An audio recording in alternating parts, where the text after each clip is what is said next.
Shabbos,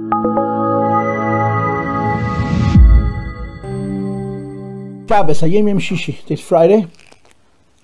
Erev Shabbos Kodesh Pashas Shmini. Esem b'shisha Yomim l'Chodesh Ad Sheni. It's Chov Vav Ad Sheni.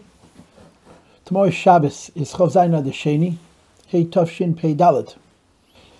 The shir is l'schus Meir Chaim Ben Chayetzira before Shleim HaKreva. And the schus for the Gula Mitzvah V'Shleim Adei Mashiach said, "Can you take off Miyad Mamish B'Poyel Mamish." And Rabbi say, so first of all, tomorrow Shabbos Varchim, don't forget to say Tillim. And of course, like Osher Batuma used to bang on the bim in 770 and say, "Nicht vergessen wegen dem Yossi." So don't forget to say the Yossi and don't forget to think about the Yossi. And the Ikvich B'dechet the Desgalos of the Yossi. Yossi Yihye Lohem La'olam. Like the Rebbe says in Likutei Sichos, that there's a svara to say that the Melech is not forever, but the Yossi, that means he who teaches Torah is forever. Now, this year, Tov Shin Pei Daled, we're learning Mamorim from 50 years ago, Tov Shin Lamed Daled. And as you've seen, we've done a lot of extra Mamorim in our desire to expedite the completion of all the Mamorim of the Rebbe. This is a challenge that we've given ourselves to complete it in 10 years, although we really need 20 years to do it. 12 years.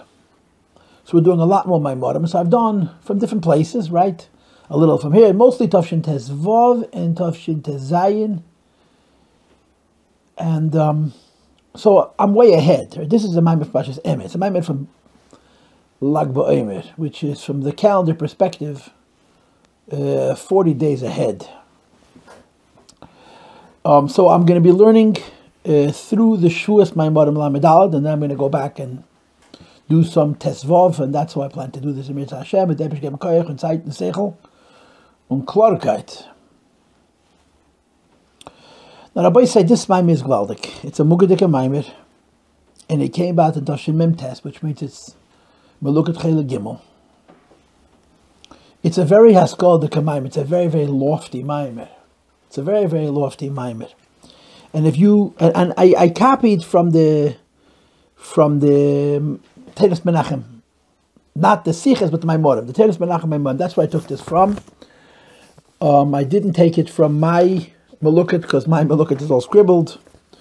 I didn't take it from my old Tov Shin Lamed Daled. I decided to take it from here.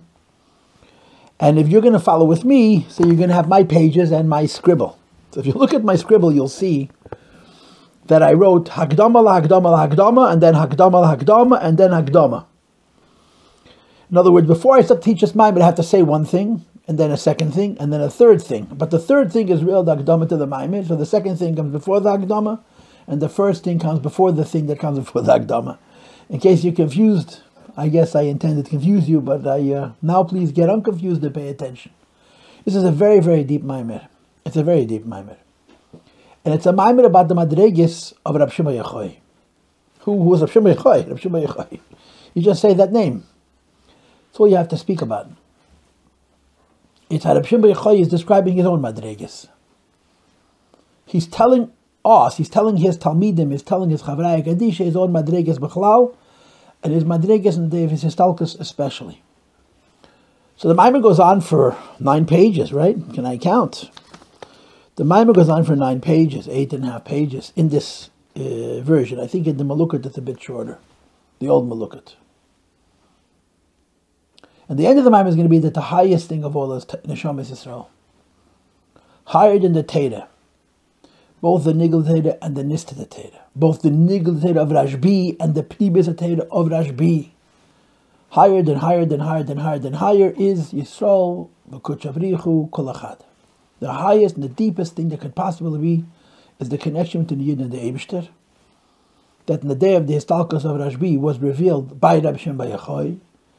And the Rebbe, of course, goes on to say that every Yid has a shaykhs to this. And when you learn the Maimorim of the Rebbe, and you see this theme repeat itself time after time after time after time, it eventually sticks, you know. That Chassidus is 9 generations old, starting from the Baal Shem Tov. Chassidus Chabad is 7 generations old, beginning with the Alter Rebbe. And what you come away with in the end is that it's about Yidden. I say this all the time, that what did the Baal Shem Tov accomplish in this world? What did Baal Shem Tov change? The Baal Shem Tov shifted the center of gravity away from Judaism to the Jew. Instead of the gravity of Yiddishkeit being Teda Mitzvahs, the gravity of Yiddishkeit is a Yid. And there's innumerable forms for that assertion, innumerable, many different ways that this is said, including the classic Tanat V'Eliyahu, Machshavtan Sheyisrael, Kodma L'chol Dover, Afil L'Machshavas HaTeira, or the Teiras HaMagid, Yisrael Olu B'Machshava, that a Yid is by the Eibishter, like a Ben is Chokaketz Ala'ah, but by the Eibishter there's no Zman, says before time. And in this Mamer, it's the idea David Hoya Makasha Teira Shel Mailim, HaKadosh Baruch Hu, the Shadish of a Yid is higher than the Teira, is Makasha the Teira with the Eibishter. But even higher than that is Yisrael, Umalkal B'Chodoy, how a Yid and the Eibishter are one. And it's really true. That's what Chassidus is about. The Alter Rebbe came back from Zitcher Magid the first time, and he was a Goan Oilam, and Ovid Elokim in the highest Madrigas. What did he bring back with him? He brought back a Teira of Avos Yisrael, because that's Chassidus v'Hafta L'Recha Kamoicha. He brought back a Teira of a Hafta L'Recha Kamoicha. The deepest Inyan in Chochmas HaTeira is the preciousness of a Yid, which is higher than the Teira and higher than mitzvahs. And that's where this Mamer is going. The Mamer is going to take a long time to get there. And along the way, we're going to be talking about a lot of things. About big tzaddikim, and about mitzvahs, and about Teira, and about Pnimis HaTeira. But in the end, the Mamer is going to end where so many Maimarim of the Rebbe end. That the deepest and the highest kesher, B'chlal, is the kesher between the Yid and the Eibishter. So I wanted to tell you this at the outset, that the Hakdama, that this is where this Mamer is going. And like I said, it's typical of the Rebbe. It's typical and classic to the Rebbe to do this. To lead everything back to Yisrael U'Malka B'Chodoy. And of course, therefore, Oyhev Masha Ha'ohov, Oyhev, the greatest thing we can do is love a Yid, because when we love a Yid, we're loving He whom Hashem loves. And therefore, Avas Yisrael is the key to Avas Hashem. It's the Alter Rebbe said this. So after all the Haskalah, that's where it all ends up. Kol HaNechol Melchem Alayam Avas Yisrael. So that's the Hakdama. Now, what's the Hakdama? Look at the Mamer. Pasach Rabbi Shimon v'Yom. Rabbi Shimon begins, it's a Zayar. And he says, Ani l'deidi v'alai tshukasi. This is the Idra Zuta, right? This Zayar is in Pashas Ha'azinu. And it's part of the Zayar that Rabbi Shimon Bar Yochai said on the day of his Histalkus, right? There's two Idris. The two sections in Zayar that are particularly Kabbalistic. One is in Pashas Nosei. And when it's called the Idra Rabbah, and when Rabbi Shimon Bar Yochai said the Idra Rabbah, 3 tzaddikim passed away from Dveikus, like in this week's Pasha Shmini, that Nadav and Avihu were Eile B'Sara Hashamayma through the Aktaras Akteris. So there was Plasa Sabish and Mesu B'Idri by Rashbi. And of course the Chassidus right away asks, Nadav and Avihu was considered an Aveira, how come the Plasa Sabish and Mesu B'Idri it's not? And there's an answer, whatever the answer is, but there is an answer. And in the Idra Zuta, Rabbi Shimon calls together the remaining 7 of the 10, because 3 had passed away in the Idra Rabbah, and says, now it's my turn, I'm going to say Teira, I'm going to pass away, and they all showed up. And he said, Teira was Eile B'Sara Hashamayma. Amongst the many things he said was this Pasuk, and this Hezbir. Pasach Rabbi Shimon v'Omer. Rabbi Shimon begins, and says, Ani l'deidi, I am to my beloved, I'm connected to the Eibishter. V'alai chukasai, and the Eibishter has a thirst for me. Rabbi Shimon Bar Yochai quotes the Pasuk in Shir Hashirim, which says that the Eibishter is darshtik for Rabbi Shimon Bar Yochai. The Eibishter is thirsty for Rabbi Shimon. So I took out the crooked dance and I looked. How many times in Shir Hashirim do you have a pause that begins with the words Ani l'deidi? It's only twice. There's many other deities and lid deities, but there's twice a pause that starts Ani l'deidi. There's the one that we all know, Ani l'deidi v'deidi li, which means that when we reach the Eibishter responds with the priority that we reach first. And then you have Rabbi Shimon's Ani l'deidi. Rabbi Shimon says, my life is lit for the Eibishter, and the Eibishter has a thirst, has a tshuka, has a desire for me. Imagine a Yelud Isha, a human being should say that the Eibishter has a dorsh, the Eibishter has a thirst for me. That's the pasuk that Rabbi Shimon says, Nadev is Histalkus. So, to say that by Rabbi Shimon Bar Yochai Shaykh is Gaiva, or Hepes Hanova, or any something chitzoniistic like that, is foolish. And therefore, When a Yida Tzaddik, Reb Shimon Yochai says, Alai Chukasei, it's true. The Shimon says, I am telling you, the Eibishter is thirsty for me. The Eibishter wants and desires me. And of course, it brings out the incredible Meile of Rashbi. So there's the Anila Deidi, which are the Shaykhs to all of us, where Anila Deidi results in Evedei Li. And then there's a much, much higher Anila Deidi, which is a Madreg of Reb Shimon Yochai. Even Terasi Amnasai doesn't tell you who Reb Shimon Yochai was. And Reb Shimon Yochai, Anila Deidi, V'alai Teshukasei.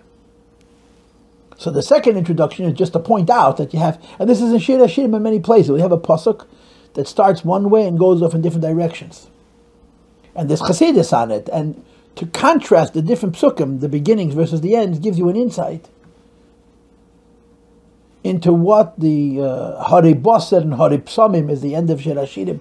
Another case where a pasuk starts one way and goes in two different directions, which gives you an insight into the oimek of these psukim. So that's the second thing I wanted to say by way of introduction, that our Mamer is going to be based on the pasuk Anila Deidi V'alai Teshukasei, in contrast to the Anila Deidi which we all know, and to which we all connected. It's on our Madrega, the Madrega of Anila Deidi V'Deidi Li. Now let me give you the Hakdama to this Mamer, which is really what needs to be talked about. This Mamer is going to talk about three levels. The lowest level is Dveikus, the second level is Iskashrus, and the highest level is Isachtus. As you will see, there's going to be several levels in Dveikus and several levels in Iskashrus. So it's going to be more complicated than just three. But in general, it's going to be three levels. Dveikus is the lowest level, Iskashrus is going to be the second level, and Isachtus is going to be the highest level.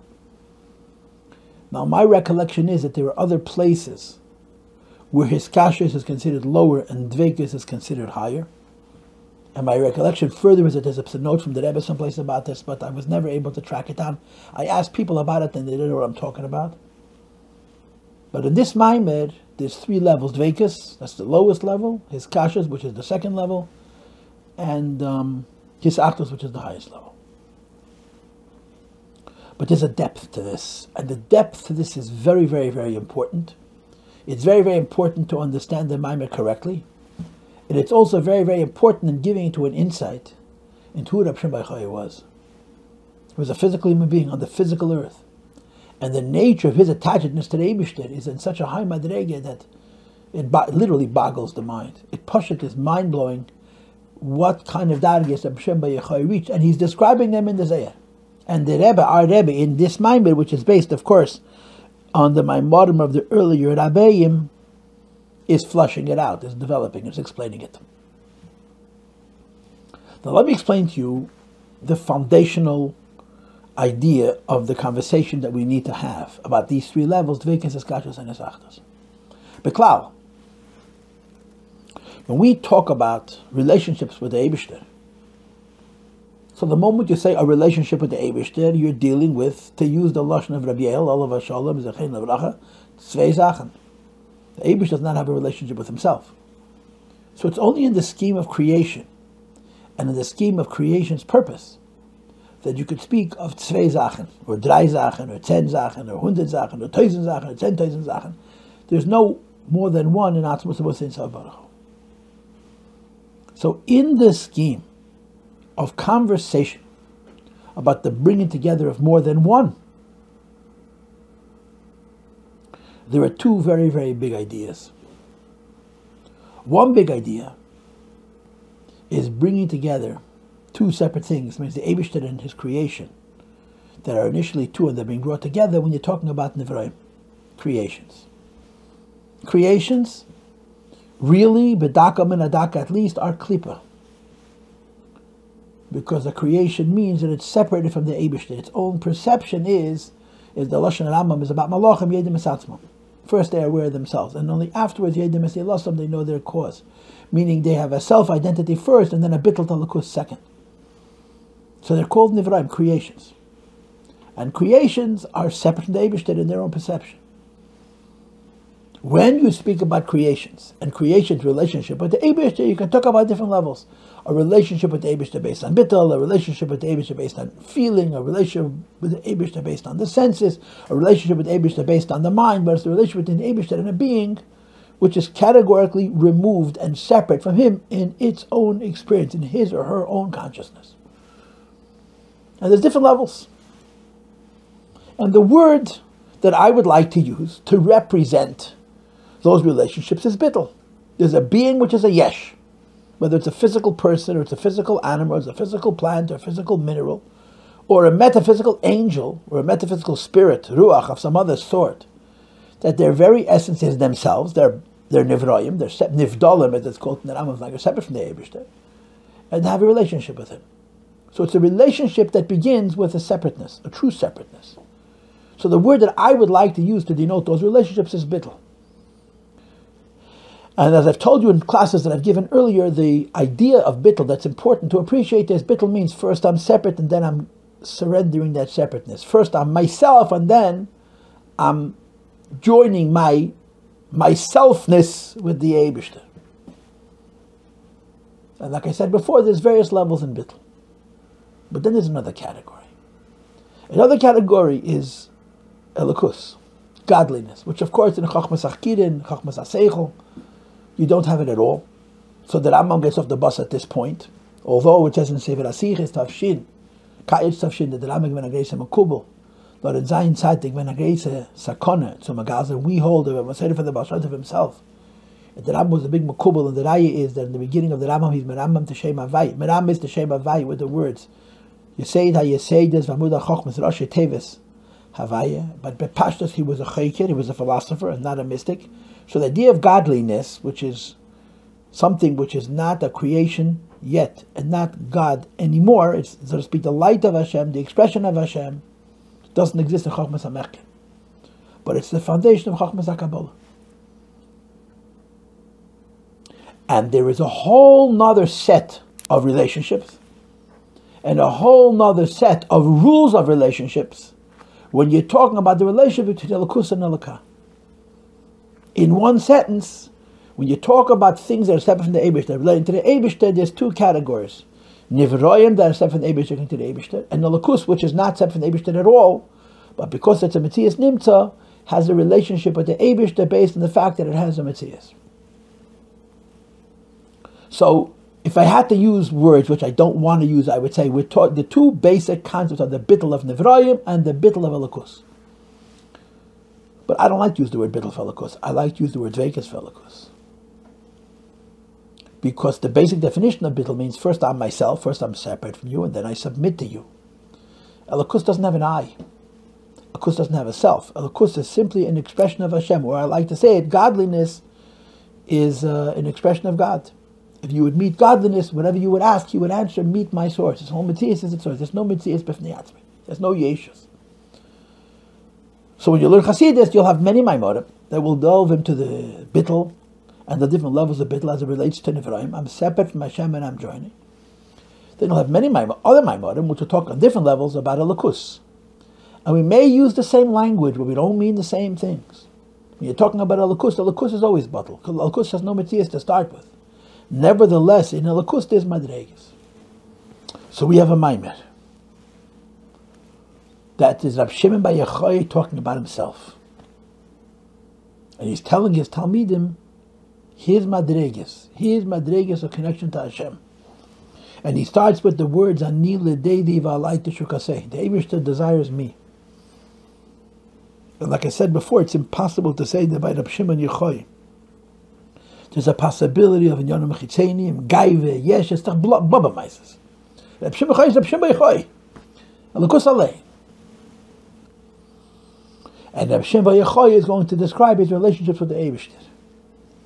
In describing himself, and in the Rebbe, our Rebbe, based on the Maimorim of the earlier Rebbeim, if you see he's mitzayin to Maimorim from the Friedike Rebbe, Tav Reish Tzadik Vav, Tav Shin Ches, and then there's also a reference to a Mamer Yossi from the Rebbe Marash, and a little bit of this is in Hemshech Ayin Beis, and from the Mittler Rebbe he brings. This Mamer has many sources.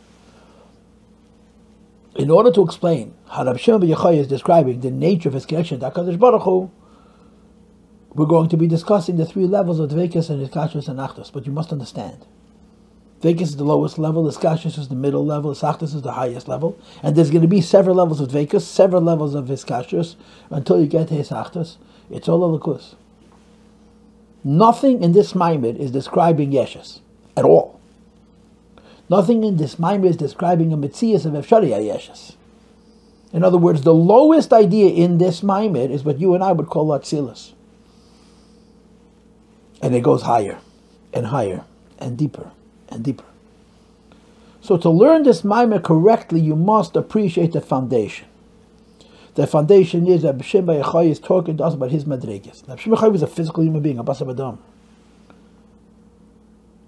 But he was so connected to Hashem that you can't even call him Bittel. You cannot say about the B'Shem B'Yachai that he was a Bittel Ayesh. He was a Metzias B'Fnei Atzmi, a Yesh was Bittel. His Metzias is Elokus. You know, like you write by a Rebbe, Kved Kedusha, Sadineinu Mereinu V'Rabbeinu, the holiness. A human being, a Basar Adam, was Madrega Kedusha. His whole Metzias is Elokus. And nobody epitomizes this. Nobody is higher in this regard than Rabbi Shimon Bar Yochai himself. And in order to explain the nature of the godliness that was the human being Rashbi, how connected to Hashem was Rabbi Shimon Bar Yochai to the Eibishter in this world. And it begins beyond Bittul. The lowest Madrega of Rabbi Shimon Bar Yochai is way higher than the whole idea of being Bittul to the Eibishter. If Bittul begins with Yeshes, if first I'm separate and I'm connected, which we're calling Bittul HaYesh, so Rabbi Shimon Bar Yochai, this Mamer doesn't even appear. It's Bal Yirah Bal Yimatzeh. This Mamer is going to speak about levels of Bittul to the Eibishter, levels of connection to Hashem, Dveikus and Elokus. The lowest level in this Mamer, which is going to be called Dveikus, is Elokus. It's godliness. And godliness means I have no self-identity. Godliness has no I. Or alternatively, the I of godliness is God. It has no self-identifying Metzias. Its whole Metzias is that it's a reflection and a representation of the Eibishter. So when you understand that Dveikus is the Madrega of Atzilus, and then you understand in the next sentence that Dveikus is the lowest level that Mamer is going to be talking about, and there are going to be several levels in Dveikus, and above Dveikus is going to be his Kashrus, and there's going to be several levels in his Kashrus, and above his Kashrus is going to be his Achtos, and Reb Shimon Bar Yochai with Madrega of his Achtos, you should get a headache. You should get a headache. Who was the Shimon Bar Yochai? And as I love to point out, it's so interesting, this incredibly holy neshama, who is so far removed from everybody else around him, there's no language, has this incredibly broad appeal. Everybody feels connected to Shimon Bar Yochai. That's how it is, the biggest tzaddikim.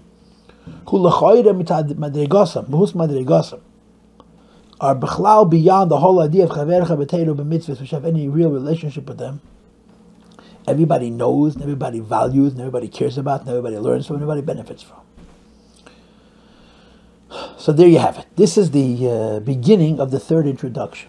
To understand that this Mamer is going to speak about different Madregas, but in this Mamer, the lowest Madrega on the table is Atzilus, not lower, not Bria, not Yetzirah, not Asiyah, not Asiyah Gashmis. In other words, in no way are we describing anything which has any Metzias or any Yeshes whatsoever. We're dealing only with Elokus, but in Elokus itself, we're going to speak about three levels of Dveikus and Iskashus and Isachtas.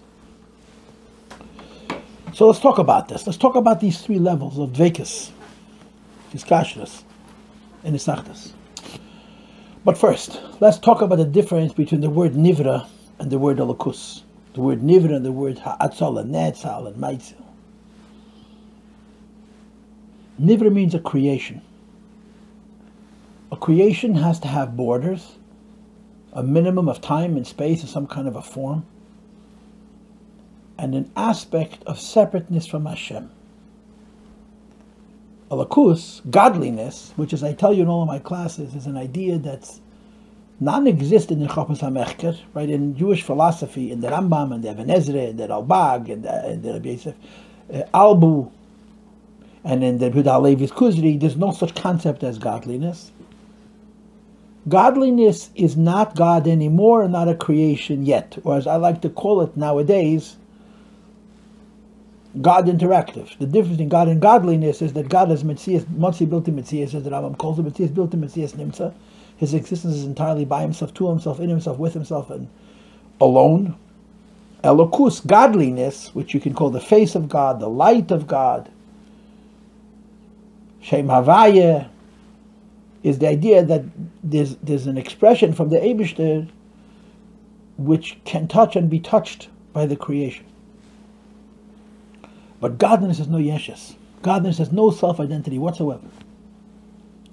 There's no I to godliness, or the I of godliness is God himself. If you would meet, so I like to say that godliness is something that its whole identity is that's representative of. A creation is I am and I serve. Godliness doesn't have an I am. It doesn't even have an I serve. Godliness is I represent. I'm representative of. And in language of Chassidus, it's oyer, right? We use the language of oyer. Others use different language. Chassidus use the word oyer. The Mamer, they speak about shame, they speak about different things, but Chassidus use the word oyer. And in Samach Vav and the Zeis Chukas, and in so many Mamerim before and after, they explain why we prefer the form of oyer to represent this incredibly important and very, very elusive, very edel, a concept called godliness, alakus. Very hard to explain, very important to explain, because all of Chassidus and Kabbalah revolves around this one idea. So godliness means that there's something that emerges from God. And when you say emerges, you don't mean spatially emerges. You mean emerges in terms of availability. The Eibishter himself is not knowable and not known. Eibishterlinis is what comes from the Eibishter that allows us to know him.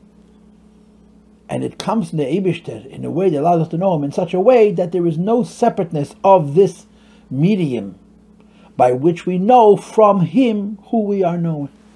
That's a lakus, godliness. So I like to say that a lakus is more bottle than bittel.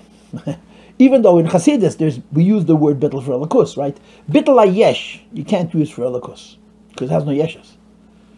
But a lakus is bittel b'metzias. Bittel atzmi. There's a lot of words of bittel that you use for a lakus. I did earlier this winter in my glossary of Hasidic terms series, I think 12 parts on bittel. And a significant number of them were about Ein Arech Ein Zelascha, Efes Baltacha, Medei which are four madregas of bittel. And each one of these four madregas you have in both models, in the creation model and in the godliness model. Ein Arech Nivraim, Ein Arech Nalakus. Ein Zelascha Nivraim, Ein Zelascha Nalakus. Efes Baltacha Nivraim, Efes Baltacha Nalakus. And then Midei Melech. So godliness has no mitzias of itself other than that it represents the Eibishter. And yet there's levels. Why? Because there's God, right? There's godliness which is one with God, which is called Moir or Yocheles. There's godliness which is very close to God, which is called Etzem Ha'ed. There's a godliness which reflects God, which is called the Mugga of Seviv Kalalmin. And there's godliness that comes close to worldliness, which we call the Mugga of Mamala Kalalmin. So although godliness always means I have no self-identity other than that I represent Hashem, you can't even say I'm bottled to Hashem. There's no I and there's no bittel. There's the metzias of godliness is simply to bring forward what the Eibishter is, to touch and be touched, right? Godliness touches worldliness. We're able to touch godliness, alakus. But there's these different madregas. And because there's different madregas, you have these different madregas of connection. The lowest madrega is the Vekas. The second madrege in this Mamer is Iskashras. And the highest madrege in this Mamer is Achtas. In a different Mamer, you use different asias. There's Gilui, there's Helem, there's Etzem, there's Atzmus, there's Kadmik Kadmusei, right? A lot of these ideas are the same, and the difference is only in language. But to align them, to align the language of our Mamer, which is Dvekas, the lowest level, Iskashras, the middle level, and Achtas, the highest level, to Gilui and Helem and Etzem is very difficult to do because they may not align in very, very even shelves, so to speak. But in general, oftentimes the ideas are the same, the form is different. So let's start from the lowest level. What does Dvekas mean? Dvekas means godliness that's revealed to the world. Its function is to reveal the Eibishter world. That's its function. Dvekas means godliness whose purpose is to reveal the Eibishter to the world. So what's its connection to Hashem? Its connection to Hashem is it's in revealing Hashem.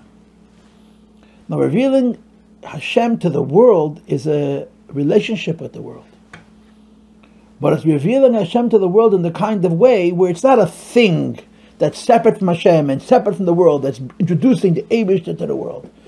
It's the face of God, it's the light of God which is revealing to the world. But its connection to the Eibishter is its service, is its purpose. Its connection to the Eibishter is its Gilui. You take away from Dveikas Gilui, it's not Dveikas anymore. It's more than Dveikas, it's Iskashus. So although we're dealing with Alakus, the fact that the Madreig of Dveikas is Alakus, whose inyan is Gilui, it's considered a lower level. What's above Dveikas? Above Dveikas is Iskashus. Now, Iskashus is a funny concept, because Iskashus means tying two things together, like a knot, which is why in some places I believe Iskashus is lower than Dveikas. But there's one thing about a knot, which is mentioned in Tanya in more than one place, that b'mokam hakesher is kofel u'mechupel. When you make a knot, it's doubled and redoubled. So for the purposes of this conversation, let's call Iskashus Dveikas times Dveikas. Dveikas on top of Dveikas. Dveikas multiplied by itself. So Dveikas stam means my bittul to the Eibishter is in Gilui.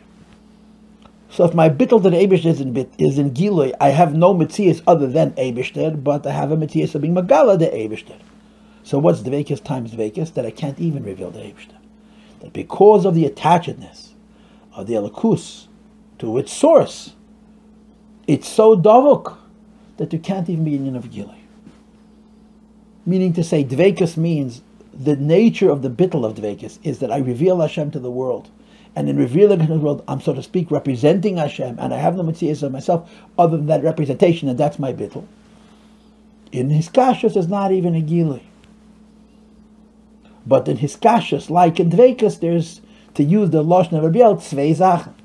But the Tzvei Zachen over here are not Welt and Alakus, it's a Welt and Alakus, Alakus and Alakah, God and godliness. There's a Madreg of Alakus, which is so connected to the Eibush that it can't even show itself to the world, but at least you're identifying that they're being attached to Hashem. And then above his kashrus is his achdus. His achdus means a point at which godliness and God are literally one. And this Mamer is going to present us a thesis on Dveikus, on levels of godliness and levels of Yiddishkeit that are all about revealing the Eibush to the world. And then his kashrus, that means levels of Yiddishkeit, levels of revealing the Eibush to the world, if you will, that are all about being so deep and so high that there isn't even a Gilui. And ultimately, his achdus, levels of Yiddishkeit, levels of Yid, really, not Yiddishkeit, but Yid, which are mamish moment of Lakus.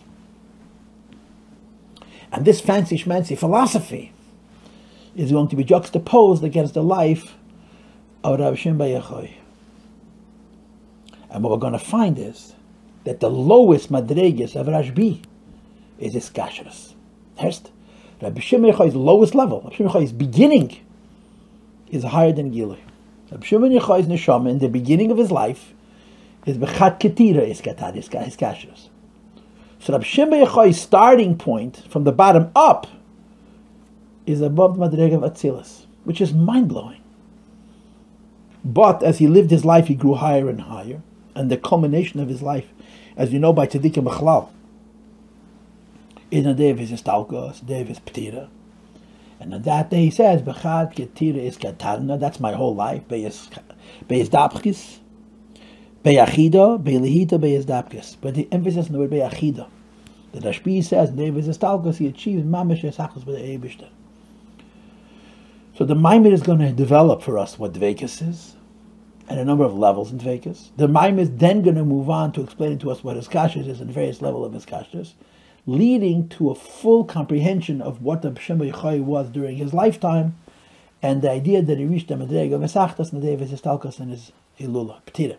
And then the Rebbe is going to conclude by saying every year there's a shaykhs to that because we're all neshamas Yisrael. This is my hakdama to the Maimon. I'm ready to teach the Maimon itself. Now, okay, it's out of Pasach in a Jewish house, which is why there's a change of scenery, but the Maimon is the same. Here we go. Pasach Rabbi Shimon bar Yochai. Rabbi Shimon bar Yochai began to speak. And remember, Rabbi Shimon bar Yochai is having this conversation in the Idra, on the day of his Histalkus. As the Zohar describes in the Pashas Hazinu, that he called together the remaining 7 people, including himself and his son, in the 7. V'yem is talkusei, and he told them explicitly that the purpose for this meeting is to speak Seides HaTeirah, and in the oid of these Seides HaTeirah, Kvayachal, his neshama is going to be Eila. V'sara HaShamayim, and the Zohar actually goes through the whole arichas of the Seides that he revealed, and it finishes with the Histalkos of Shimon Bar Yochai, as we all know the story. So Rabbi Shimon Bar Yochai is talking to the people closest to him on the day of his Histalkos, and he says, Ani l'deidi v'alai teshukasei. Ani l'deidi, right? Just like ani l'deidi v'deidi li. I, Rabbi Shimon, reach out l'deidi to my friend, to my beloved, which goes on the Eibishter. But v'alai teshukasei, the Eibishter thirsts for me. How many people could say that the Eibishter dorscht sich nochem, the Eibishter thirsty from the Sipur mit den Alten Rebben? And the Mendel Vitebske, the Mendel Aradoker, was the Alten Rebbe's Rebbe.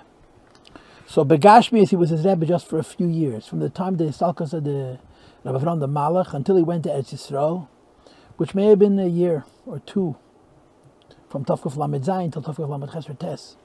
But he continued being the Rebbe till his Talkos in Tovkuf Memches, which is 10 more years after that. And during the time that the Mendel Vitebske was the Alter Rebbe's Rebbe, he was originally called the Mendel Haradoker. But by the time he was a Rebbe, I think he was living in Vitebsk. And the Alter Rebbe would visit him there. And there was a tish on a Friday night, and the Alter Rebbe, who his place was in the corner of the table, Kedakia B'Kodesh, was still davening Ma'ariv. So the Mendel Vitebske asked, where's the Alter Rebbe? Where's the Litvak? Zalman Litvak? So they told him, davened noch. So the Mendel Vitebske got up from the table, and he went to the shul, and he slipped off his shoes, I'm sure, and he tiptoed over to where the Alter Rebbe was standing. And he listened to the Alter Rebbe davening Ma'ariv. And he came back in and he said, freut sich mit dem Bashefer and the Bashefer, mit seinem Bashefer. Und sein Bashefer freut sich mit him. He's rejoicing with his Creator, and his Creator is rejoicing with him. That's the Madrege of Alai Teshukasei. And then he added, and when he comes back to the table, don't give him any more covet, treat him just the way he wants to be treated. Kacha da Anoshim, like one of the people. As they say in English, his time will come. So Rab Shimon, so the Zohar now explains how Rab Shimon explained what it means that Ani l'deidi v'alai teshukasei kol yemen, every day, the iskatarne b'hayalma, that I was connected to this world. In other words, tied down to this world. Bechad katire iskatarne be'bekudesh abrichu. I was in a position to attach myself to the Eibishter with one knot. One knot would bring me to the Eibishter. And you have to say the Vart not only could become connected, but he was becoming connected. Or begin kacha, because of this hashtanei on the day of his talkus. When there's kol avidos hash'ovet kol meshach meichai v'zeila l'mayla and peil yishuos b'kedav, it's all the things that are written about the yom of his talkus. It's like a Shabbos, it's like an aliyah of a whole life. Now a light shukasei the Eibush has a thirst for me kvayach. Ubehemshech inyan Shimon the Zohar goes on to explain, as Rabbi Shimon was explaining to his talmidim, his own madrega of attachedness to Elokus. Mistaka lavina kol yoma. All of my life I've examined the Pasach b'Haikra, the Ksiv, but the Shem Tesal of Nafshi v'Gemer. My neshama desires to be oila in a hilul, which means a praise, but you know the Chassidus translate hilul from the word behilini areshi, from the word gili of Elokus. B'Avai Tesal Nafshi, my neshama should be included in a gili of Elokus. And it's reminiscent of his Rebbe. Rabbi Shimon's Rebbe said, Rabbi Kiva, Kol Yomen is the arte masa yavi lade v'kayamena, ayim from Mercedes Nefesh. And Rab Shimon is saying, "Bavai tesal nafshi kol yema mitzdarna mosa yavel v'kaimena de madrega becoming one with the Eibishter. Va'idna is kaim krakula v'chula." Now the entire pasuk is being fulfilled in me. The hanishmasi, because today my neshama beyachida, beylehita, beyezdapkes is in a condition of becoming one with, becoming inflamed with, and becoming dveikus with the Eibishter. Now all of these 3 expressions deserve meaning. But in this Mamer, the Rebbe just regards the Beilahit and the Beis Dapkes, which are Bepashtas lower levels. And he speaks only to Madrega Beyachida. And as I explained to you in my introduction, that Beyachida is higher than Bechat Ketiris Katana. The lowest level is Dveikus, as you'll see in the Mamer. The middle level is Hiskashrus, which is the one that the Zohar said that the Shimon defined himself throughout his life. And the highest Madrega is Achdus, which he achieved in the day of his Talkus. For the duration of his life, all the days of my life, he was attached to the Eibishter called Kesher.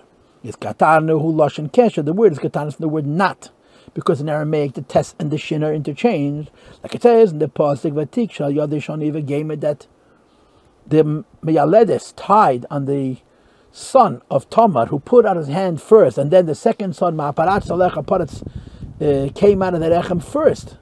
But the older son put his hand out, and he's called Zerach because Ayodei Hashani. V'targim, and on this pasuk it says Uktares Ayodei Zahirisa, that she, the midwife, tied on his hand a red string. If you look in footnote 6, the Rebbe has a shtickle pilpul that in the Maimarim they bring two psukim. One pasuk is Kshartam Leois, and the other pasuk is Vatikshal Yodei, and that the second pasuk is higher than the first pasuk because it's connected to Shani Lashon Zuhurisa. So the Rebbe brings here only the higher of the two psuk. Says the Rebbe, "This kashus idafke b'shnei dvarim. A knot is between two things." Now, understand. You listen to my introduction, which I didn't make up. It was gishmak. If it was made up, we'll get taken off kaporis. That dveikus is already an Eidin safe. Dveikus is already malmayla lamata. That godliness comes on into the world for the purposes of gilui. So the fact that it's gilui makes it into a metzias. It's about revealing to the world. But its entire reality is its expression of the Eibush that has no eye. That's dveikus. His kashas is even higher than that. That's like double dveikus.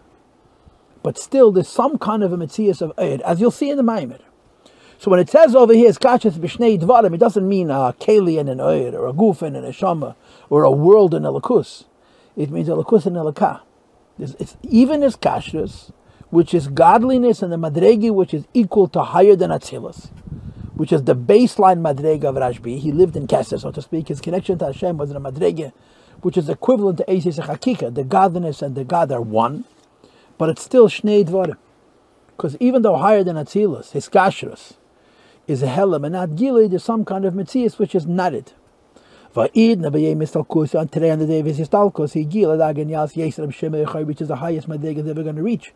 Shenasachadam HaKadosh Baruch Hu yom b'deibish tebeyachida losh nisachtas. And again, notice that the Rebbe does not discuss in this Maimon at all the beilahit and the beyazdapkus. V'hinei av sheladarga the beyachida yirash b'ilach b'mistakus. We all understand that during his lifetime he served the Hashem madrega with kashas. You have to understand what that means. You're dealing about a neshama b'guf, a physical human being, a bas of Adam, whose reality was a lakus. Now the Rebbe spoke about the Alter Rebbe. There's a tape. The Alter Rebbe had gevust und is given atzilus. The Alter Rebbe had gevust the elam es ein seif shalamayla me'atzilus. The Alter Rebbe was and he knew atzilus. The Alter Rebbe was and he knew the ein seif shalamayla me'atzilus. Reb Shimon bar Yochai is the madrega of ein seif shalamayla me'atzilus. And according to this Mamer, had gevust und is given. That's what his kashrus means. But even the madregas of Elokus higher than Atzilus, in some way, there's something outside of Etzem. And the day of his Estalkos, he reaches even higher, becomes Mamish Bomet Eibush Beyachida. So, Av Sheladaga Beyachida, even though Bepashtas, when you learn the Zayed, it's saying that the level of becoming one with Elokus, which our Maimon is going to flush out by going deeper and deeper and deeper. He only reached and they passed away. Says the Rebbe Mekivan, who since his whole life he was mistakel b'haikra, b'havayit salanafshi. His whole life he wished that he had a connection to the madrega of one with the Elkus, the madrega b'havayit halel. In other words, that the Eibishter's oir should make him one with the Eibishter, and you have to say pshat on a madrega which is higher than Atzilus. Mistakel avina kol yamaya b'haikra, and he wasn't able to reach it only to live his estalkos. That's when he reached the madrega b'yachid. No. Still, says the Rebbe Move, and it's proof, Shebekolos in general, Shayich Lazeh, that even the Madrega Beyachidna, being one with the Eibishter Mamish, which he only achieved on the day his Estalkus. He had a Shaychus to every day of his life, V'gir Lazeh, moreover, he touched it and he reached it, called Gamba Chayev, also during his lifetime. Ella, it is only Shashleimas Bazeh, Kula, wholeness in the area of being in a Maimed Matzav of Echad with HaKadosh Baruch Hu. This guy was not fulfilled till this day, which is the Mistalkuse. So although the baseline level of Rashbi is Bechad Ketiris Katarna, since Kol Yoime Istakalna B'Haikra, he wanted to achieve the Madrega B'Yachidim, which is higher than Bey Iskatarna. He had a Shaykh as that Madrega as well. And in footnote 8, he brings the Baal Shem Tov, B'Mokam Shamachshavte Shaladim Sham Hu Nimtza. Since he wants to be, he's already there. And in other 9 he says, so to say that Rashbi tried and failed, the Chal Tamin, so you have to say that although he says he did not reach Beyachid until there, because somehow during his lifetime he already had it. And he brings 2 rayas. The first raya is from the Samach Vav. Moving on, Samach Vav. The Samach Vav describes Reb Shimon Yochai's Teira. The Zeh Sha'asek HaTeira. The Ezek HaTeira the Rashbi. Reb Shimon Yochai was learning Teira, was Eifen that he learned Teira, and this was his vocation. Now, of course, Apinigle, Bepashtas, Teirasem Nasi means it's all you do. You learn Teira day and night. That's the Madreg of Teirasem Nasi. Some people are Zeicher that they have Amal Teira. And if you have Amal Teira, you don't need Amal Sich and you don't need Amal Malacha. Their whole life is Teira. But when it speaks about the Shimon Yochai's Teirasem Nasi, it's a real Madreg of Teirasem Nasi. And the real Madreg of Teirasem Nasi is that Malachte Nasas Idea Chedim. You don't do anything, and the Panasa comes by itself, not from Malacha, not even from Tefillah, it comes directly from Teira. And because it comes from Teira, it comes Memela, and it comes correctly the first time, like the Maimonides explained the difference between Rabbi Shimon Yochai and Chenia Magal and the Maimonides of Lag Ba'emet. So Rabbi Shimon Yochai's Teira was the Madreg of Teirasem Nasi Be'emes. In other words, he was not Teirasem Nasi behavior because he learned Teira day and night. He was Teirasem Nasi Bepnimius because Teira was his key, not just to Ruchnius, but to his physical living. So the Rebbe Rashab and the Samach Vav explains, Teirasem Nasi in the highest levels, which is the Madrega B'chol Meidecha, where you learn Teira, and the Panasa comes Ben Hashamayim and Mela, without any Yigiyah, this is the Madrega of Shachas Mad. Shachas Mad means as if you're higher than the Teira, and you're bringing the Teira down, just like you have in Tanya from the Zayar, Perek Yud, Perek Mamalef, that there are some Neshamis, that their avoida is to bring the Eibishter into the world, not to bring themselves close to the Eibishter because they're already one with Elokus. They're called Bnei Aliyah, but to bring the Eibishter into the world, which is the Madreg of Avraham Avinu, Shem Shamayim Messiah Val Yodcha. So that's B'cholos. Here it's in Teira specifically. Some tzaddikim, when they learn Teira, it's as if they're higher than the Teira, and they're not learning Teira to connect themselves to the Eibishter. And I guess on some level they're not even learning Teira to connect the Teira to the Eibishter. They're learning Teira to bring the Eibishter into the world. Udalei Kishara Tanoim, not like other Tanoim. Even other Tanoim who may have been in a lower Madreg of Teirasem Nasi. Shalim and Shalahem Haya, they're learning Teira was in such a way by lost man. They're learning Teira to go up and become connected to the Eibishter and so on. And the Rebbe Rashab and the Samach Vav, when explaining that Beklal Reb Shimon's Teira is the Madreg of Shachas Mad, he connects it to Beyachida Beilahita, to being one with the Eibishter, having a flame of fire with the Eibishter. So the Rebbe says, that Reb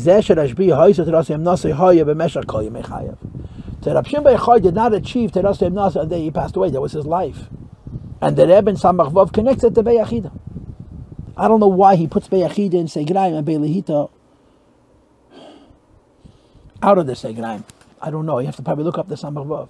But the Rebbe is saying, although our Mamer, which is quoting the Zayar, says, Kol Yomai Nitzta'arti, right? What's Lashon?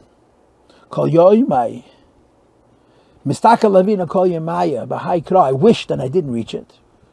Here the Samach Vav is saying that was where he lived. He lived in the Madreg of Teirasem Nasi, which is bringing the Teira from heaven to earth and the top down, which is the Madreg of Beyachida.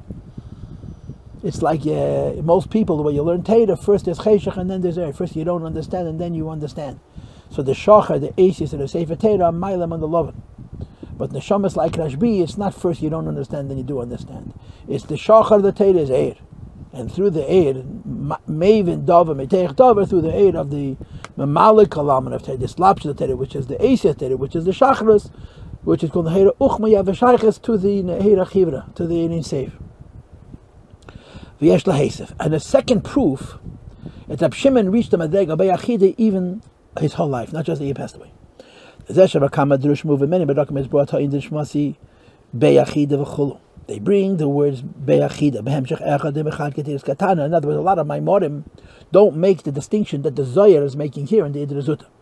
And they automatically connect the Madrega B'chat Ketira with the Madrega Beyachida, although in the Zoyer and Hazinu. Chad Ketiris Katana was his baseline level. And Beyachida was the level he reached only B'Yemis Talkusei, but the Maimorim seemed to ignore that. And they put the two together. Because even the level which was the baseline level of Rashbi, which is the Madrega of Iskashras, which as you see in the next Pedic is higher than Dvekas, but lower than his Achtos. Inside of it you have the infant Beyachida. Ella, it is only we have two proofs. First on the Samach Vav about his limud ateda, and second from an attitude of the Maimorim not to be particular about separating the Beyachida from this Chatziris Katana and putting them both together. So his whole life had a shaykhis to the Madrega of being one with the Eibishter. But the